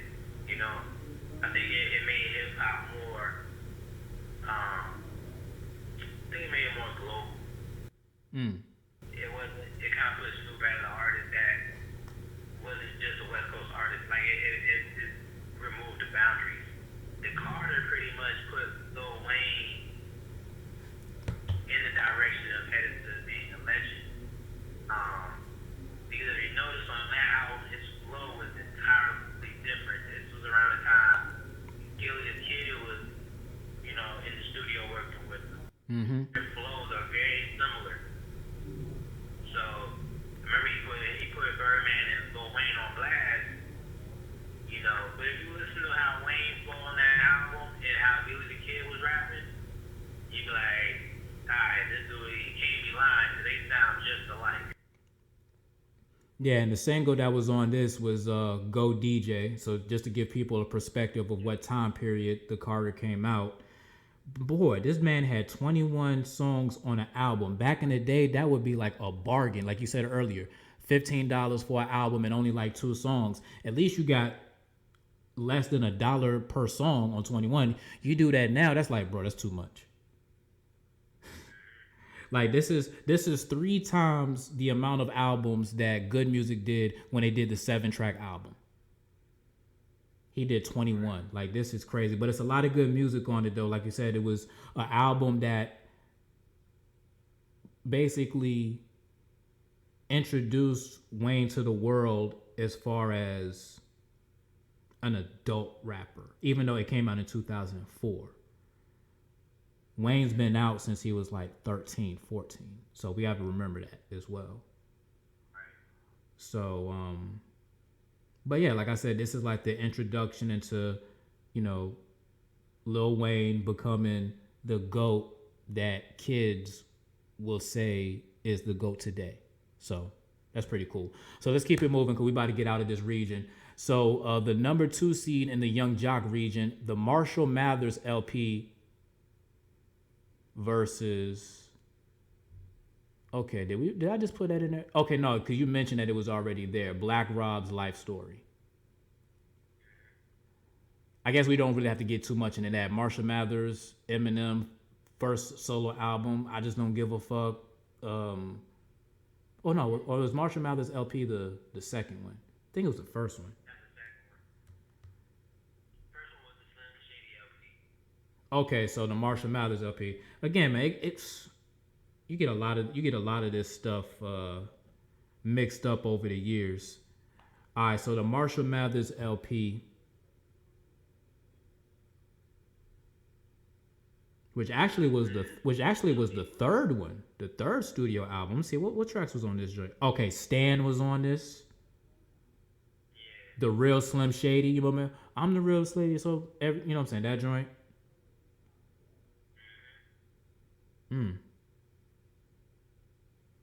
The Way I Am too, Bitch Please. This album came out in 2000. Some of the songs came out as singles later, but the album came out in 2000. And again, we talked about. I feel like we spoke about Life Story. I think we ended up adding it in somewhere, but oh well. But all right, well, let's see. A 15th seed. You know what? This will be the perfect time. This will be the perfect time to actually put this in there. But this will like upset a lot of people. I want to put Cameron's Come Home With Me just because. Yeah, I just want to throw it in there just because. I just don't want to leave it blanked out. So the reason why I would rank Come Home With Me a 15th seed is because I just personally think SDE and Confessions of Fire was like way hotter than Come Home With Me. But if you remember, between SDE and Come Home With Me was like a long time that we haven't heard from Cam. Like Cam came back skinny. Like what the fuck? So it was one of those albums where it was like you're anticipating it. Like you want to hear what the fuck Cam's been up to. Like what the fuck has he been doing? And he signed with The Rock. So that's kind of like, okay, cool. You know what I'm saying? And I mean, it was okay, but around that time, like I compared you to your previous work and, you know, whatever. But what you think about that? No, you're right, man. It definitely had a lot of anticipation. Well, that's a good matchup right there. Marshall Mathers LP, Cameron Come Home With Me. Well, we can get into what's what because I still want to hurry up and get into the good work that you be doing. We're gonna go ahead and just breeze through this real quick. I'm just gonna basically just give you the tracks that's in this bracket because yeah, we've been going for a hot minute, which I figured we would, you know, basically giving a breakdown of the music, but that just makes the picking of the albums way easier and way faster. All right, so in the Nick Cannon region, the number 1 seed in this one is Snoop Dogg's Rhythm and Gangsta, the Masterpiece. That's going up against the number 16 seed Thoughts of a Predicate Felon by Tony Yayo. Again, 16 and 1s. We get them up out of here. The 8th seed is Kanye West's Graduation going up against number 9th seed Cameron's Purple Haze. Dope thing right there. The number 5th seed in the Nick Cannon region is Supreme Clientele by Ghostface Killer going up against the number 12 seed, The Minstrel Show by Little Brother. That's going to be some fire. That's going to be some fire right there, and I can't wait to talk about that one. In the Nick Cannon region, the number 4th seed, Kiss the Game Goodbye by Kiss going up against the 13th seed, Triller, you know, Ross, another one of those albums that, you know, you don't know, but you know it's fire. All right, the number 6 seed is Clips Lord Willin' debut album, going up against number 11 Fabulous with Ghetto Fabulous. Number 3, an add-on because I forgot that this album, well, I thought it came out in 99. It actually came out in the year 2000. Nelly's Country Grammar, one of the few albums of rap to go diamond. Crazy. Going up against 14th seed Trina, Still the Baddest. Again, got to have female representation. The number 7 seed in the Nick Cannon region, Freeway's Philadelphia Freeway, going up against the number 10 seed Soulja Boy, I Soulja Boy Tell 'Em. Soulja Boy is the individual who really started getting paid off of the internet. So we can joke Soulja Boy, but he deserves to be on this list. And the final matchup in the Nick Cannon region, number 2 seed, the Carter 2. Okay, so that's where I put SDE at. Okay, 15th seed SDE. That came out in 2000. All right, so I got DJ 321 on. Earlier, he did tell me about a book that he's doing for individuals who wants to basically get away from their job and do their own thing. I introduced him as the host on several radio stations that he's no longer a host of, which is the reason why he's writing the book. So I forgot the title of the book. I know what the book is about, and I know the impact that a book like this can have on the community. So go ahead and speak about the inspiration of why you decided to do this book, whether it's the timing or just, talk about the book. The book is called How to Fire Your Boss. Tips on how to leave the job you hate and live life on your terms. I wrote the book, man, just because I had conversations with people recently that I didn't even know were paying attention to what I was doing. I lived in, you was there with me at 99.5 in the Roanoke Baptist, North Carolina area. And it's an area where, you don't see a lot of people walking away from jobs and being self-employed and maintaining. So it was just, I had 2 conversations with 2 brothers that were inspired by that move that I made. And this would be my 4th year of being my own boss.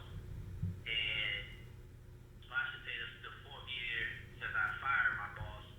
And that's the one thing they noticed. They like, man, like you've been gone for a minute and you're still able to maintain. Now I'm in a bigger area now, I live in Durham, and I'm still able to, maintain that self-employed status. And so they were inspired by it. They started asking me questions. So, and when I first left, people kept asking me, how did you do it? Why did you do it? But the main thing was how. And I just explained my story. I just explained what I did leading up to that point, what I was going through. Man, you was there, working with Al Haskins. Oh, man.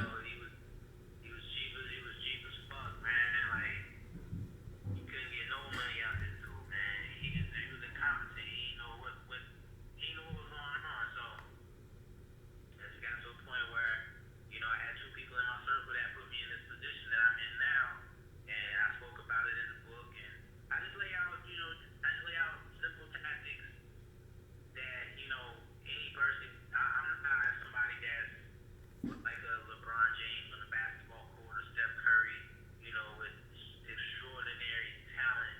I'm just a guy that just thinks different. So what would you say would be the hardest part about making that decision to fire your boss? Like what's some of the pros and cons, I guess, like, the angel on the right shoulder, the devil on the left shoulder. What was those thoughts like when you was preparing yourself to fire your boss?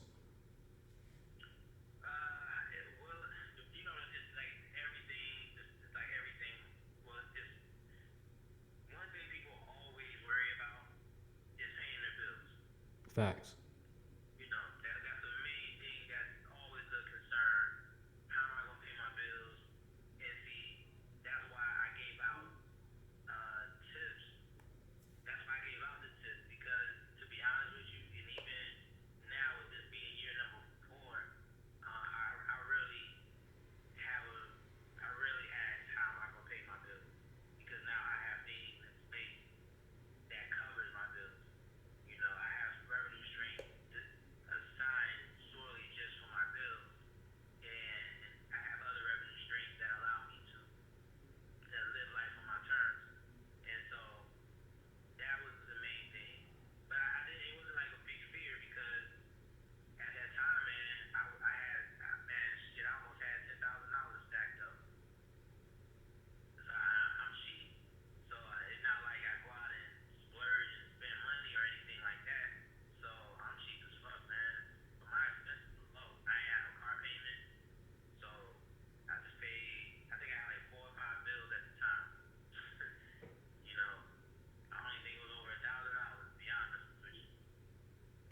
So now that you know you no, so now that you fired your boss and you know you're out doing your own thing now, has that been a hard transition going from working for, well, I know one of the jobs didn't provide a check. The other one at least provided a little bit of a check. So would you say that the transition from going from a job where you have some sort of salary coming in to now you have to get it the way that you live, like there's no punching in the clock, like was that transition kind of hard for you, or what was some challenges, with now knowing that my paycheck now comes from my work, not what you give me? Nah, it wasn't a hard transition at all, man. Actually, it was a very smooth one. It was one that I've always looked forward to. But to go back, I'm gonna tell you the pros and the cons. I'm gonna tie both of my answers to your question.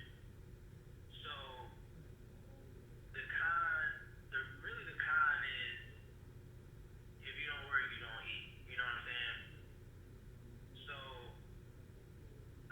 you gotta put in work in order for you, because everybody got bills. Your bills don't go away when you put yourself in this position. You fire your boss, you still gonna have bills. So it just all boils down to having money management and just being smart with your money. So, but one con is, you don't get that bi-weekly paycheck, and month to month is different. One month you'll be up, the next month it's not gonna be the same. So it's definitely each month is always something new, especially when you're doing sales. It's always something. Each month, if you do $5 grand in one month, and if you do $7 grand next month, oh, you up. But it don't always work like that. You might have 3 months where you might do $5 grand one month, then you do seven, 8. That fourth month, you might do three. So that you gotta save your money, to cover that. So month to month is always different. So I would say that's really the, not getting a bi-weekly paycheck, not having that safety net, and then also each month is different. I would say those are two cons. The pros, you are the boss. You control your schedule. You control when you work. You control when you finish working, when you take lunch. If you want to take a trip, you can take a trip wherever you want to go. You can go and do.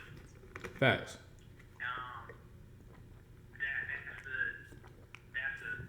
con. You control your schedule. You control your career.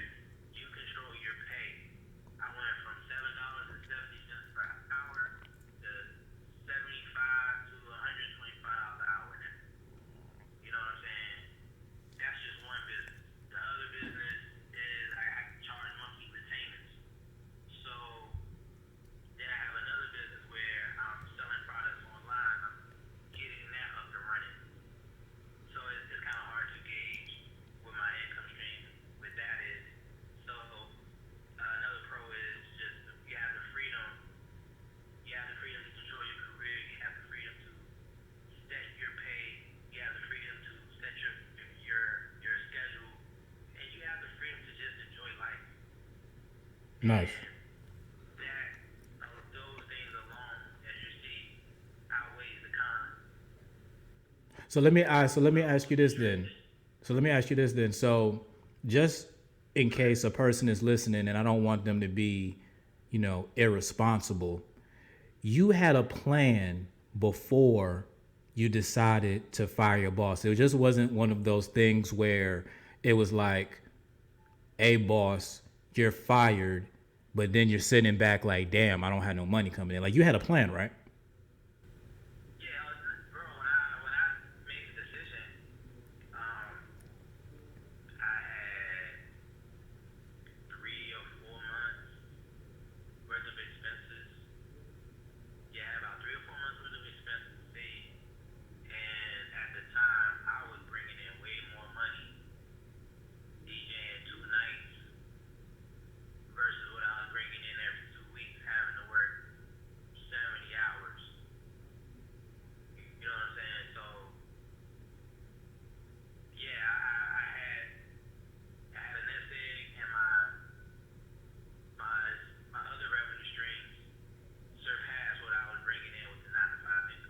So it wasn't like I just made the decision and I didn't have shit going on.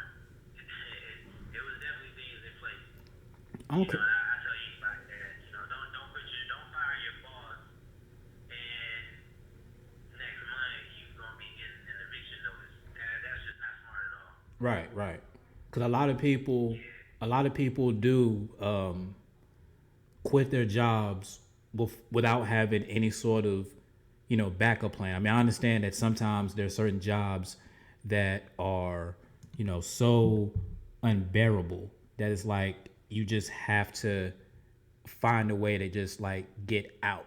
And I definitely get that. So it's good that you had a plan going into it. But I know that that was probably something that was like, years in the making, planning, processing, and, executing or whatnot. But as far as the book goes, which you said is completed, available for, ebook reading or whatnot, what made the timing right for you to do this book? Because you could have probably did the book earlier when you did it, or you could have did the book later once you had more experience and do it. What makes now the moment? Had a lot of time, bro. I kept putting it off. I kept putting it off. Like I came up with the title last year, actually. And I was And one more time, what's the title? How to Fire Your Boss. How to Fire Your Boss. That's right. How to Fire Your Boss. Go ahead, bro. Yeah, so I came up with the title last year. I'm dropping on the anniversary date of when I did it. And I just never got around to it, man. Like, I don't know. And then with the whole coronavirus, it impacted me. All my events got postponed, shut down. And then we were on lockdown order. So I had time. That's all I had. So, and I wanted to create digital products, as we were talking earlier, creating that residual income. See, everybody's always talking about passive income and residual income, and there's a way to do it without having to join a network marketing group or, do network marketing. And one of the ways is digital products. And you can create an ebook on whatever you're knowledgeable on. So I know a lot of people that dread going to their 9 to 5 and they want a better quality of life. They want to live life on their terms. They look at me and they look at me like I'm the lucky guy. And it's not that I'm lucky. It's just this is what I wanted, And when you want something, you'll figure out a way to go after it. I don't let that punk ass bills that I created scare me. And that's another thing too. People have to change their relationship with their bills. Stop being scared of something you created. If you can cut the shit, find a bill. Okay, figure out what bill you can cut, and just cut it or find a cheaper alternative. Every dollar that you save, that shit adds up. So I just want people to experience this type of freedom, man, because us as black people, we always are taught to go and slave for money and not make money slave for us. Don't make money while we're sleeping. And so I just had time, bro. I'm actually working on another one. So you want to create a podcast? That's the next ebook that I'm getting ready to drop in. Already a couple people, they hit me up and they like, yo, I need this because they don't know how to start a podcast. It's all about educating, and it's all about educating people. So, How to Fire Your Boss, DJ321. How can people get it if it's available now? If it's not available now, when can they get it, and how can they get it when it is available? It'll be available on Tuesday. It'll be available on my site, dj321.com, spell it out the two, and 321radio.com, spell out the two. It'll be available on both of my websites. There'll be information on how you can get it right there. Doing pre-orders. I got one pre-order the other night, so I got an audio version. So the ebook is $5. The audio version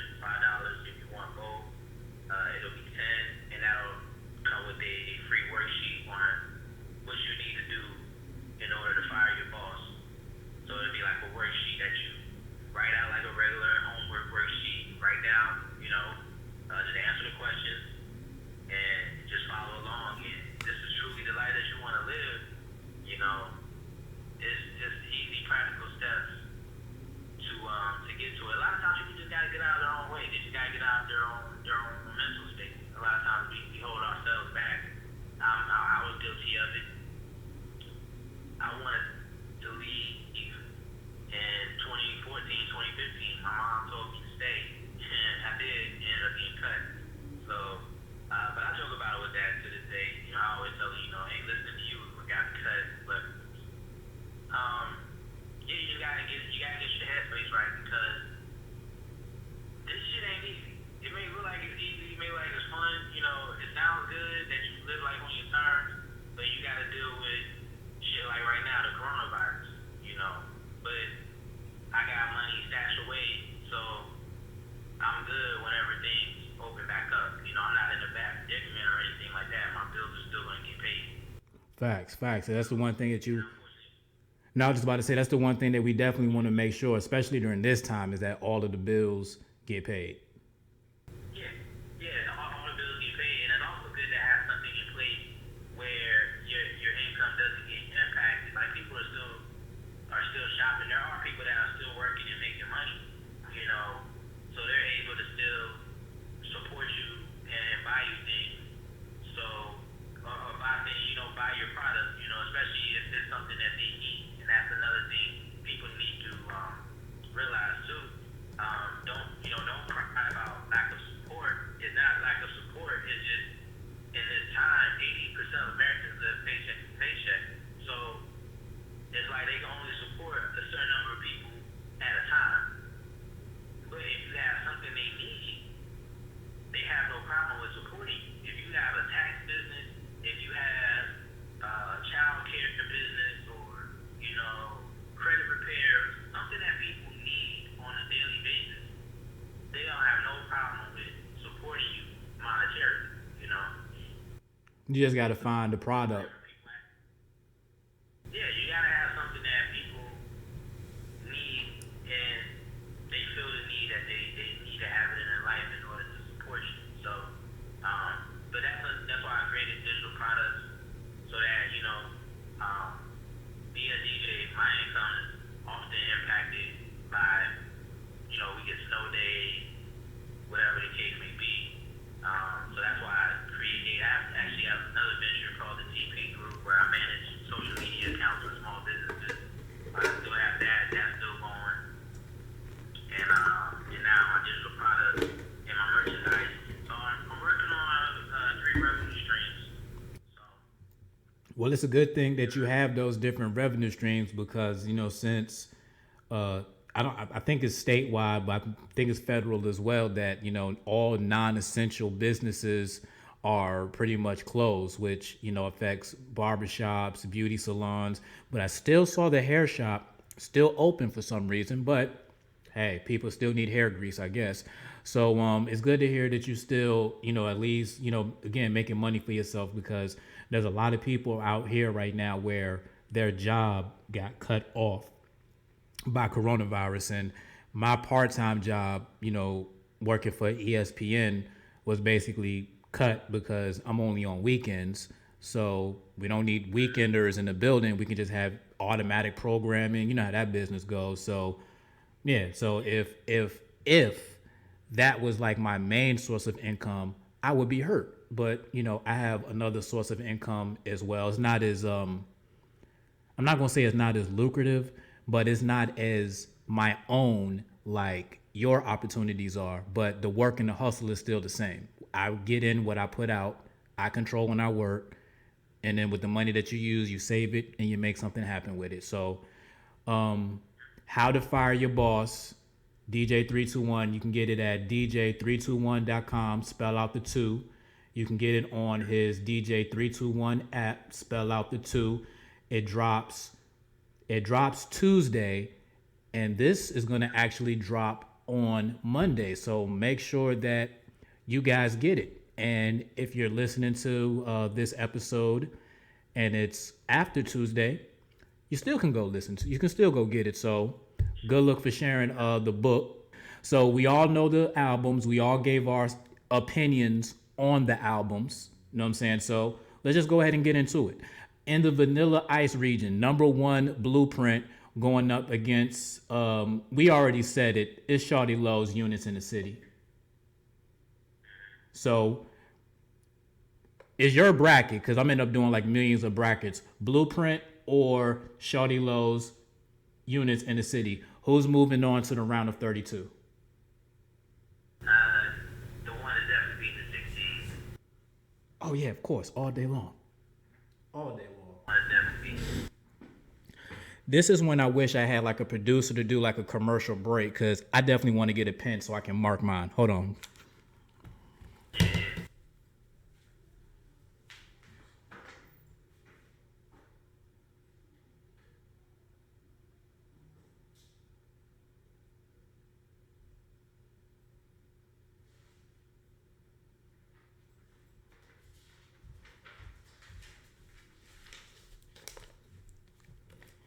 Because you know how when you're doing brackets, you end up doing like multiple brackets and you have like a different winner every time you do like a bracket.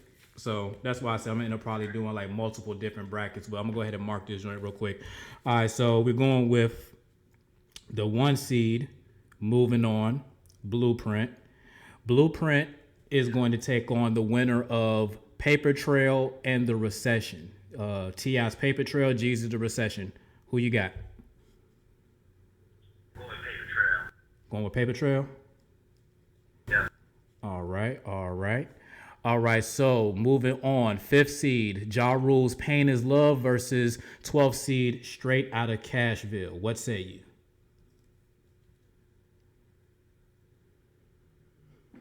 It is going to be the first upset, the 5-12. Nah, I'm going with Pain is Love. Oh man, no upset yet. We'll get in there. It might be some upset. Oh no, it's definitely something in there. I made sure that there was some landmines. We're not gonna do it all chalk. Hell no, not all chalk. All right, so Pain and Love is moving on. That takes on the winner of the documentary By the Game and MOP's Warriors. Definitely documentary moving on. All right, moving on with the doc.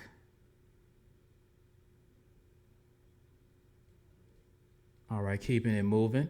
All right, so 6th seed, Kanye West's Late Registration versus 11th seed, Hunger for More. 6th seed moving on. All right, good old Kanye. And a lot of these is pretty much, we all know what's moving on. Is when we get to the real shits is when we gonna really get into it. All right, so number 3 seed, The State versus Roderick Davis versus Dirty Harriet by Rod Digger. Ah, man. I'm not even a big Gucci fan, I ain't gonna lie to you. Hey, some of us aren't. But you know what? What the hell? Number 3 moving on. All right. Almost had the first upset going, but it's okay. We keep it moving. We're gonna get the upsets popping. All right, so Gucci Man moves on. Number 7 seed, G Unit's Beg for Mercy versus 10th seed, Jadakiss' The Last Kiss. 3-on-1. Who's winning? Jadakiss is moving on. The first upset. The Last Kiss moves on. Yeah. Told y'all it was coming. All right, so finally in the Vanilla Ice region in the first round, Rick Ross's Deeper Than Rap at the 2 seed versus Shine's Shine. Ross moving on. Deeper Than Rap. That's what I'm talking about. All right, so the people or the albums that's moving on in the Vanilla Ice region, Blueprint is going to be taking on Paper Trail in the second round. Pain is Love's taking on the documentary. Late Registration is taking on State of Roderick Davis. And The Last Kiss is taking on Deeper Than Rap. That's going to be in the Vanilla Ice region. Let's go ahead and move to the Designer region. Get Rich or Die Trying is the 1 seed versus OJ the Juice Man's The Other Side of the Trap. Probably don't have to get in too much into that, right? 50. It's 50. Yeah, you already know 50 moving on with that one. Yeah, man, it's 50. All right. Snoop Dogg's Blue Carpet Treatment at the 8th seed versus Jay-Z's The Black Album. I think we spoke about this a little bit, but I'll just confirm with you. I can't have Jay losing, man, especially with that album. So we gotta the Black Album move on. Sorry, Snoop. And so, hey, look, I got West Coast guys that'll try to make the other argument the other way. That's what makes these brackets so great. All right, Jay-Z, The Black Album, moving on. Second upset, which really isn't an upset, but a 9 did just beat an 8, so that's cool. All right, so 5th seed in the designer region. Beanie Siegel's The Truth versus Clips' Hell Hath No Fury. Who's moving on? The Truth. Oh, man, as a VA guy, that hurts. But I feel you, though. Yeah, it hurts me too, bro. No, it ain't. Gotta be objective, right? Yeah. All right, so the 4th seed in the designer region, Diplomatic Immunity going against. No, I think the 13th. I think this one we changed, right? If I'm not mistaken, we changed units in the city, or did we leave that one with how it was? Nah, we changed it. I think we put Black Rob. You know what? Let's not put Black Rob there, because Black Rob is. Oh no, did we already move that one? Oh, we did. You know what? How about we do this? Black Rob is already a 15 seed at the bottom. I think then we put like a Cam album right there. Then I put like Come Home With Me. Nah, I think you put Come Home With Me versus Marshall Mathers LP. Yeah, that's what I'm saying. So, oh, I did do that, didn't I? I know I should have probably written this down. All right, so units in the city, because I had units in the city going against Bow Wow, and then that didn't matter because that joint got thrown out anyway. But SDE, Come Home With Me. Damn, what was the album that we put in that place? I just forgot that joint. But I'm about to go back to the log because I know I put it somewhere in this, but because I know I put Come Home With Me as a 15 seed down at the bottom, like you said. Not them. And it wasn't Black Rob, wasn't MOP, wasn't Jewels. Damn, I really forgot what album I put it. Did I put a Ross album there? I might have put we didn't put a Ross album there. Dang, you know what? I should have left that. So let's go back to that because I'm gonna remember what I put in that. I'm gonna remember what I put in that spot. But I know these ones is legit. Number 6, Blueprint 3 versus Outkast's Speaker Box, Love Below. We got an upset. Outkast. Okay. Good old Speaker Box, another upset. Now that we know that you calling it an upset, what made you call this one an upset? Because Speaker Box and Love Below, man, just have more of a cultural impact than Blueprint 3. Don't get me wrong, Blueprint 3 has some joints on there, but when you think about what makes Speaker Box and Love Below went diamond, like, come on. No, that's facts. Yeah. All right, so moving along real quick, and let's be real, Diplomatic Immunity moves on no matter what, right? Yeah, probably. Whoever you put in place. Yeah, because if it's an album that I can't even really remember, then let's just cut the shit. Diplomatic Immunity moves on. Speaker Box, Love Below is the upset in the 11-6 matchup.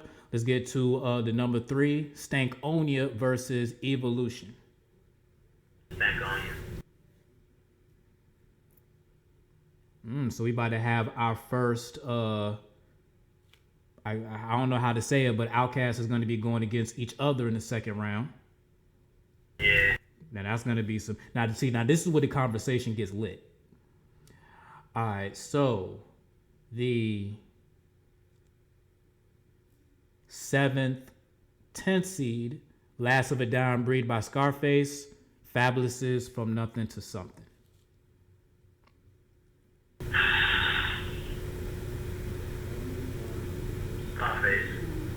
Scarface? Understandable. All right, and the final matchup in the designer region for the first round: Thug Motivation 101 versus the Big Picture by Big L. Kind of know where this is gonna go, but I might get some flack for this, but I'm gonna move Big L forward. ooh, I really love that album, man. no, but see that, I really love that album. and see that's the dopeness about it. You just upset Jeezy. Hell yeah, you're gonna make a hell of people upset, but that's what makes this bracket and that's what makes this content so fucking great. I love it. All right, so in the designer region, that's moving on to the round of 32. Get Rich or Die Trying's taking on Jay-Z's The Black Album. Beanie Siegel's The Truth's taking on Diplomatic Immunity. Outkast's Speakerbox Love Below is going against their own album-ish, own self, Instinct Onya. And Last of a Dying Breed is taking on The Big Picture. Moving on to the Young Jock region, College Dropout versus Franchise Boys, Our World, Our Way. I'm not seeing I'm not seeing a 16 upset of one today, right now, right? Nah. I don't blame you. I wouldn't do it neither. Especially not that album versus that album. Hell no. All right, Lupe Fiasco's Food and Liquor at the 8 seed versus The Massacre at the 9. Massacre. Oh, you know what's crazy? About to have a Kanye versus 50 rematch. Damn right. We're gonna see if history repeats itself. All right, so Ludacris's Word of Mouth at the 5th seed versus, and we just said we're gonna move on Jewel's. So Joel Santana, What's the Game Been Missing at the 12th seed versus Word of Mouth, Ludacris at the 5th seed. Who moves on? Ludacris. Nice. All right. 4th seed, Urban Legend by T.I. versus The Lox, We Are the Streets. Urban Legend. Another T.I. Luda matchup. Oh man, this is where the shit gets real. All right, Like Water for Chocolate, Common at the 6th seed versus Gangsta and the Gentleman, Styles P at the 11th. Who goes to the round of 32?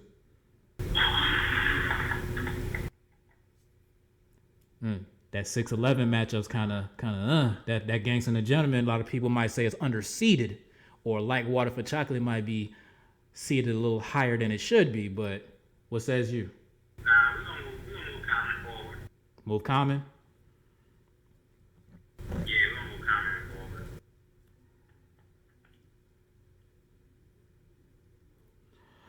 All right. Number 3 seed, Rule 336 by Ja Rule versus Missy So Seductive at the 14.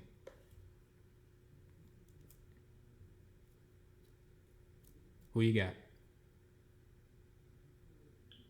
Rule 336.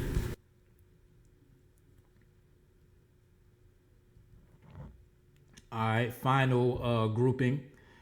The Carter, Lil Wayne at the 7th seed versus Snoop Dogg's The Last Meal at the 10. Who's moving on? The Carter. Damn, West Coast people gonna be mad at me. Hey man, like if this was 90s, they would be represented way more. All right, and finally the Marshall Mathers LP, and we moved Cameron's Come Home With Me in that spot. 15-2 seed. Could we potentially see a 15-2 upset with Cam versus M? Nah, Marshall Mathers. All right. So the albums that's moving on out of the Young Jock region: College Dropout takes on The Massacre. Word of Mouth takes on Urban Legend. Like Water for Chocolate takes on Rule 336. And The Carter takes on the Marshall Mathers LP. Finishing off in the Nick Cannon region, Snoop Dogg's Rhythm and Gangster, The Masterpiece versus Tony Yayo's Thoughts of a Predicate Felon. I know we didn't get a chance to talk too much about this region, but okay, RNG, The Masterpiece, that was one of Snoop Dogg's track albums with Pharrell, Thoughts of a Predicate Felon. The final G Unit solo album by Tony Yayo, it was an anticipated album, didn't really live up to the hype. That's why it's a 16 seed. What moves on? Snoop is gonna move on.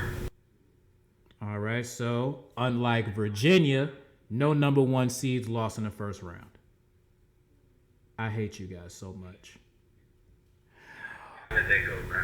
I know, bro. I mean, we won the championship the next year, but still, that shit was embarrassing. I'm about to say, yeah, right now, as of right now, they are still the champion. I know, right? We 2-time defending champions and only got one title. That shit crazy. All right, so no, go ahead. What'd you say? I said they're still champions. Still champions. Yeah, that's facts. Still champions. Give us our ring for 2021 or 2020. Y'all forfeit. We still here. All right, so number 8 seed, Kanye West's Graduation versus the number 9 seed, Purple Haze by Cameron. Both of these albums have been talked about, but who moves on? Kanye moves on. All right, now we got to get into this one just real briefly. 5th seed, Ghostface Killer, Supreme Clientele versus number 12 seed, Lil Brother, The Minstrel Show. I'm sorry. I feel The Minstrel Show just because, like, I like how it's underground, but you can still feel it. Supreme Clientele is just is I'm not gonna say classic Ghost, but I'm gonna say it's good Ghost. It's great Ghost. It was the first album that he did on Def Jam, because if you remember, all of Ghostface albums wasn't organized by the album listing. So if you said, oh, number 5 is this, number 5 wasn't that. It was crazy how he did that shit. But Def Jam was like, nah, you're gonna do this jank the right way. But what says you, Supreme Clientele and Minstrel Show? I when I bought Supreme Clientele, I wasn't a big fan of it. So I'm gonna say the 12 is gonna up to 55 this go around. Uh-oh, another upset going on. The Minstrel Show moves on. And the Minstrel Show is a real good body of work too. I mean, I know a lot of people aren't on Little Brother. They just recently did an album maybe a couple of months ago that dropped. And it's just good. It's just good energy, man. Very good energy. All right, number 4, Kiss the Game Goodbye by Jadakiss against Ross's Triller. Landmines. Kiss the Game Goodbye was Jadakiss's first solo album. Nah, Kiss moves on. I didn't really like Triller like that. Okay, all right, let's move that thing along. Oh, there you go, right there. Kiss the Game. All right, moving along. Number 6 seed, Lord Willin' versus number 11 seed, Ghetto Fabulous. Debut albums going against each other. Who moves on to the round of 32?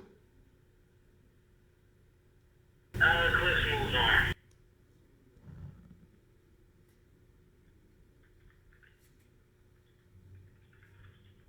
All right. Going up against the winner of Country Grammar by Nelly and Trina's Still the Baddest.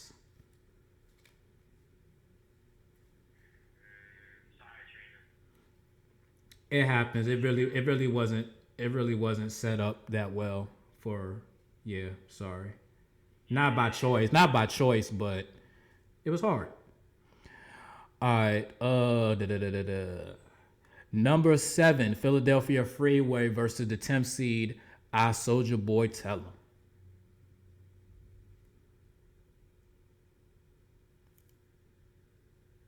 That was his first album. Well, I Soulja Boy Tell 'Em, yeah. Oh, Philadelphia Freeway, yeah, that's the first one. What We Did Is Wrong, all that.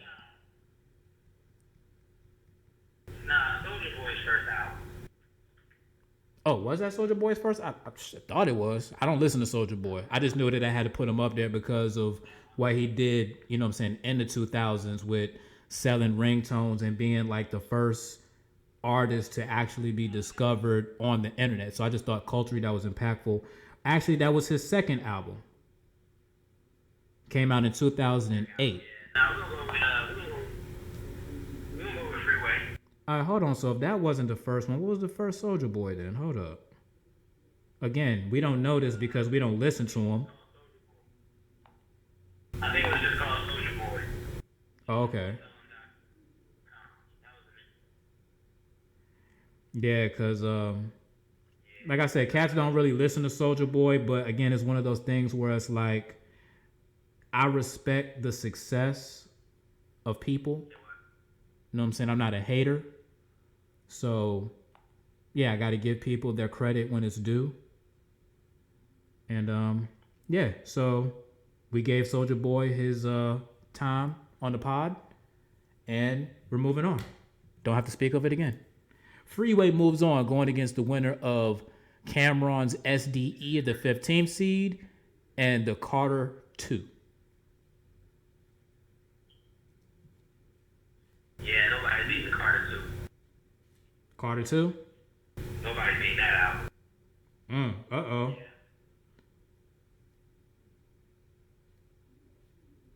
Carter 2 moves on. All right, so in the Nick Cannon region, Snoop Dogg's Rhythm and Gangsta, The Masterpiece, versus Kanye West's Graduation, The Minstrel Show by Lil Brother versus Jadakiss Kiss the Game Goodbye, Clip's Lord Willin' versus Country Grammar, and Freeway's Philadelphia Freeway versus Lil Wayne, The Carter 2. That makes the round of 32. This joint's about to get lit, so let's just keep it moving. Blueprint versus Paper Trail. Number 1 seed versus 8. Who moves on? Blueprint versus Paper Trail. Blueprint moves on. All right. Pain is Love versus The Documentary. That is the 5-4 matchup. So not really an upset. They're kind of supposed to be equal, but who moves on?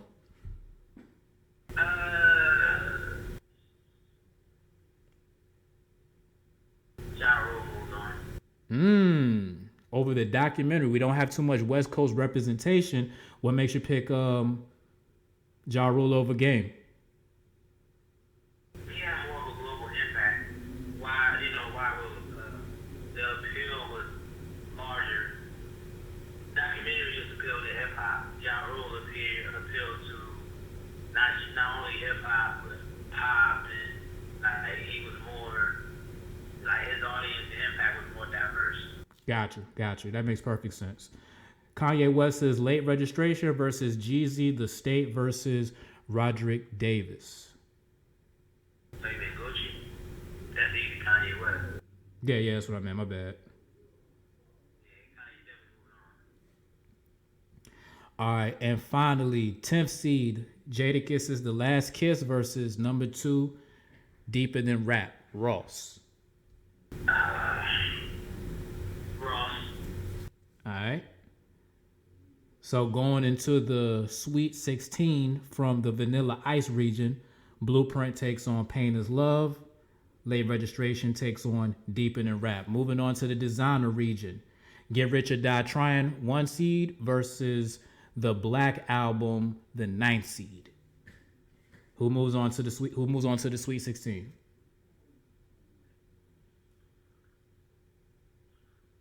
And this is hard too, man. We're talking about Jay-Z. We're talking about Fifth.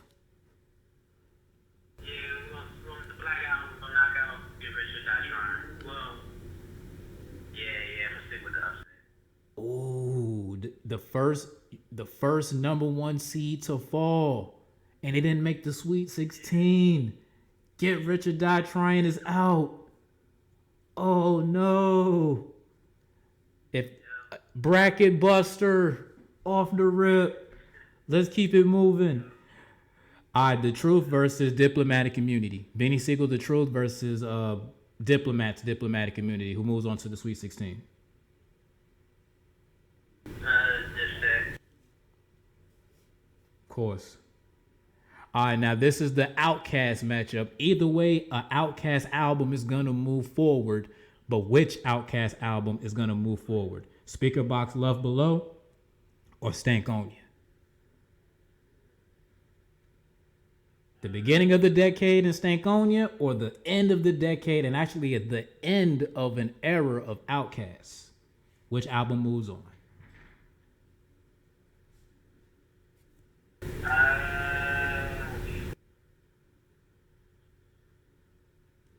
Let's go with.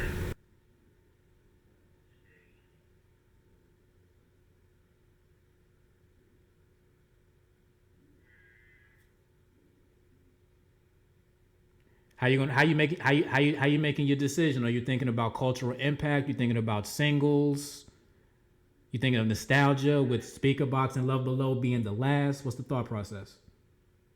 Thinking of the impact, also, not just the impact, but also how successful it was. I mean, you look at St. Onion, you had gone over Baghdad and Jackson, Oppression Queen,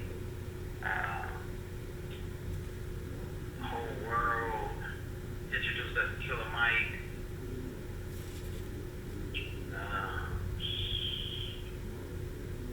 We'll go with Speaker Box. Okay, all right. 11th seed moves on, knocks out a 3rd seed. Ugh, let's keep it moving. All right, Scarface's Last of a Dying Breed versus a hard upset, kind of early, the 2-15 matchup. Big L's the Big Picture. Who moves on? Does a 15 seed get to go to the Sweet 16? Yeah, Big L moves on. Oh, shit. This bracket is getting crazy. Top seeds are falling. I told y'all the landmines are real. All right, so in the Sweet 16 from the Designer region, the Black Album upsetting Get Rich or Die Trying, Diplomatic Immunity, Speaker Box Love Below will take on The Big Picture by Big L. That album is moving up. Let's go ahead and get into the Young Jock region. College Dropout versus The Massacre, the 1-9 matchup. Who moves on? College Dropout versus The Massacre. Yep. College Dropout. Word of Mouth versus Urban Legend. 5-4 matchup, so it's pretty even. T.I. versus Luda. Both from the A. Urban Legend.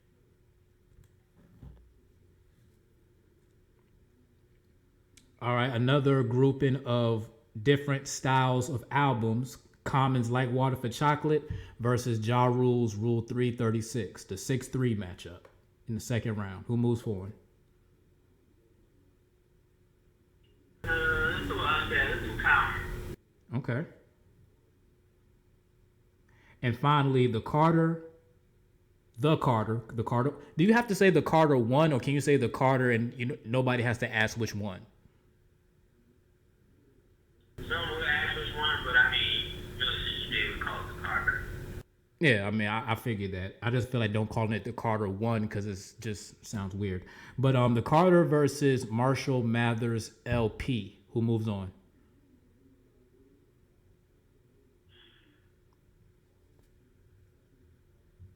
Marshall Mathers LP. Because you did say nothing's beating the Carter 2. Okay, so the Carter falls. Now, because I was just thinking about, I'm like, oh, he did say the Carter 2 nobody was going to beat. So, okay. Carter 2 is on a whole nother level. Like, Carter 1 set the tone, but Carter 2. Oh, no, we're going to get to it because it's going to have some, actually, it might not. We'll see. All right, so in the Young Jock region, moving on to the Sweet 16, College Dropouts taking on Urban Legend. Like Water for Chocolate is taking on the Marshall Mathers LP. Moving on to the Nick Cannon region. Snoop Dogg's Rhythm and Gangsta, the Masterpiece versus Graduation. Is another 1 seed gonna fall? Nah, 2 will move on. He says, oh, okay, all right. Snoop moves on. New moves on. The Minstrel Show versus Kiss the Game Goodbye. Jada moves on. Sorry, little brother. You tried as long as you could. I was with you. All right, the Clips is Lord Willin versus Country Grammar by Nelly. Now, Country Grammar did sell more. It did go diamond. We didn't give too much synopsis and analysis on these albums, but Country Grammar was one of the first, if not the first, rap album to go diamond. I forget what diamond's like 10 million sold? It wasn't the first hip hop album, but his debut. Oh no, because Eminem was the first, right? Yeah, I think Eminem was the first. Somebody, I don't remember. But I know. He did go diamond on that, and I mean, Clips Lord Willin. I mean, you might want to call it a hood classic. I mean, I think it did go gold. Took a while, but it did. Country Grammar was. What did you think about Country Grammar at the time? Just get into it real quick, because Country Grammar like really confuses me. It sells, it charted, but I wasn't into it like that. I don't think. Man, yeah, that album front to back to me, but I loved it. You know, being a young kid, you know, my family's from St. Louis, so it was dope seeing somebody from that area, you know, and the music was actually pretty dope. I remember he had Lil Wayne on the album. He was able to put his boys on, his St. Lunatic. So it was a fun album to me. So. All right, no doubt. So who's moving on?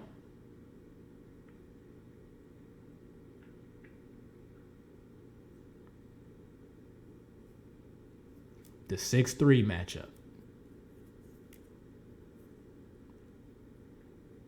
You said 6-3 matchup? Yep, Clips is at 6, Country Grammar's at 3. Oh, Country Grammar. And finally, Philadelphia Freeway versus the Carter 2. You said that the Carter 2 was not going to lose. Is that still gonna stand pat? Yeah, Carter 2 moves on. All right. Snoop Dogg's RNG, Rhythm and Gangsta, the masterpiece, takes on Kiss the Game Goodbye. Country Grammar takes on Carter 2 in your Sweet 16. Now we're fighting for the Final Four. This is what this 2000s rap album tournament bracket is all about. The number 1 overall seed is still in it. Jay-Z's Blueprint taking on Ja Rule's Pain is Love as a 5 seed in the Final Four. Well, not the Final Four, in the Sweet 16. Who moves on? Blueprint. All right. Late Registration versus Deeper Than Rap. Late Registration. Kanye Still Lives. So Blueprint will take on Late Registration in the Final Four. Oh, not in the Final Four, in the Elite 8, I'm sorry. In the Designer region, the Black Album versus Diplomatic Immunity. Who moves on? Black Album.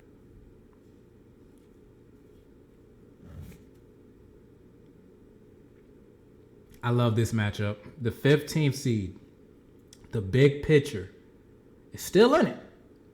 We don't know how, but they're still in it, and I'm here for the shits. Takes on the 11th seed, Speaker Box, Love Below. Who moves forward? Okay. Big L, you did as much as we could, man, and R.I.P. and rest your soul, man. Anything that we can do to bring your name up and bring your body of work up so people can remember it, we're here for that. So, yeah. Black Album and Speaker Box, Love Below, is going to the Elite 8 out of the Designer region. The Young Jock region, College Dropout versus Urban Legend. Who moves on?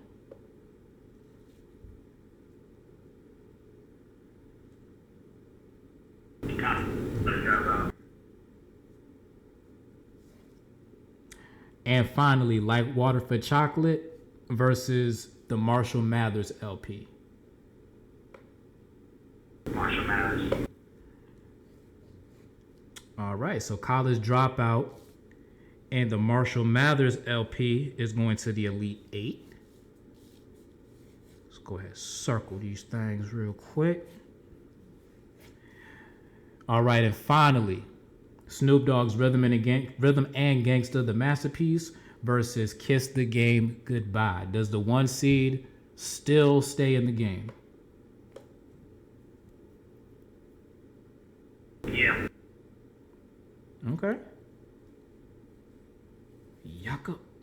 And Country Grammar versus the Carter 2. Does the Carter 2 still move on?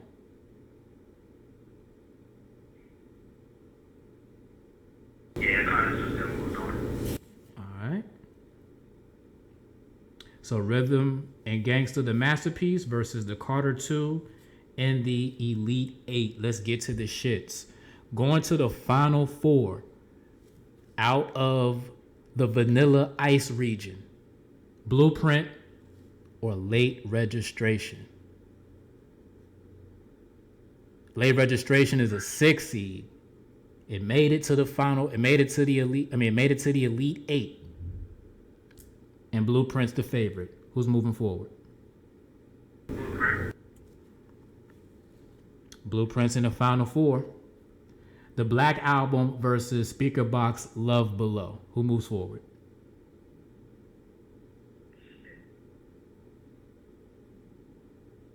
Outkast. Over the Black? Oh, over the Black Album.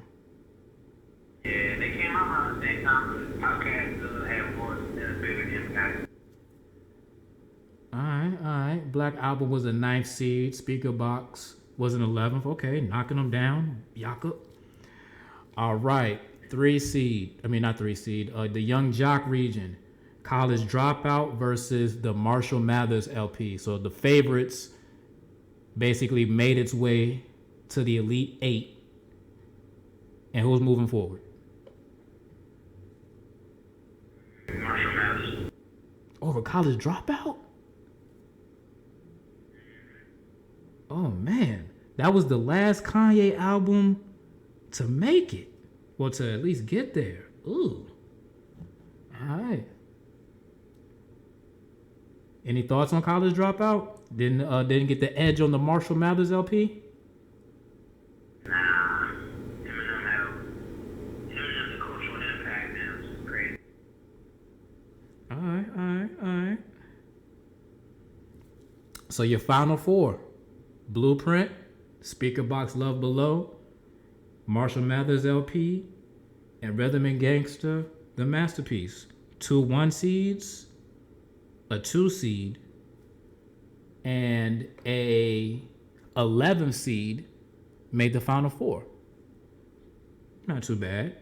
So let's go ahead and get into it. All right, so the winner of the Vanilla Ice region, Blueprint, takes on the winner of the Nick Cannon region, Snoop's Rhythm and Gangsta, the Masterpiece. Who's going to the championship? Blueprint going to the championship. Yaka.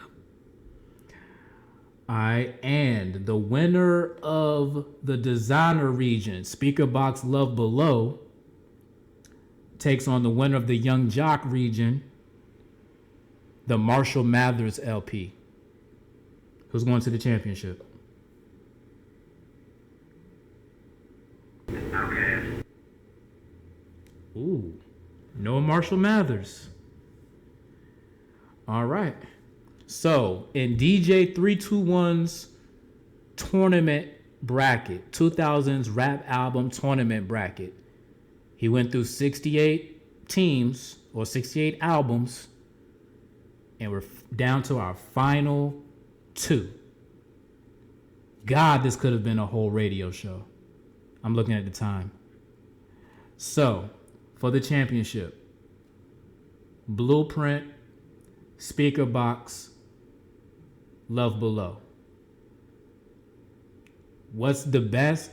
So, what's to you on your bracket? Who is the 2000s rap album tournament champion? According to DJ 321.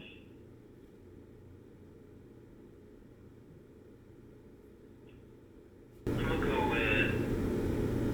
I'm gonna be different. I'm gonna go with Outkast, Jimmy. Oh my goodness, the 11th seed knocked out the overall 1 seed in the championship. All right, so you know a lot of people is definitely gonna question that overall move. But what do you see in Speaker Box Love Below that makes them a champion? Just make them a champion, period. Over Blueprint or just period, doesn't matter. I mean, you just look at, well, first off, when you compare the two albums, roughly, Speak About came out 2 years after the Blueprint. Granted, the Blueprint did go platinum after the towers came down. But when you look at the overall impact, like, Outkast went across the entire board, whereas Jay had a hip-hop impact. Outkast getting played worldwide. Not saying Jay wasn't, but it was just more on a worldwide scale with Outkast. Like, their sound was international. So going diamond, having international appeal and reach across all boards, it was a diverse album. Even Big Boy started out, it didn't really sound like a hip-hop album. So the Outkast double disc, the album that really went against all odds, because it's really 2 solo albums mixed together in one. But just because they was a group and they packaged it together, the world considers this a studio group album. And Speaker Box Love Below, according to 321, is the 2000s rap album tournament winner. And it's a good album too. It's a good body of work. I think if you could just pick one album from the decade to just bump for, for whatever, why not get an album that has 2 albums with 2 different vibes? That's a good vibe. I'm with you on that. I hope you enjoyed us going back through memory lane, talking about the best rap albums of the 2000s decade, because we have nothing else to do and nothing else going on.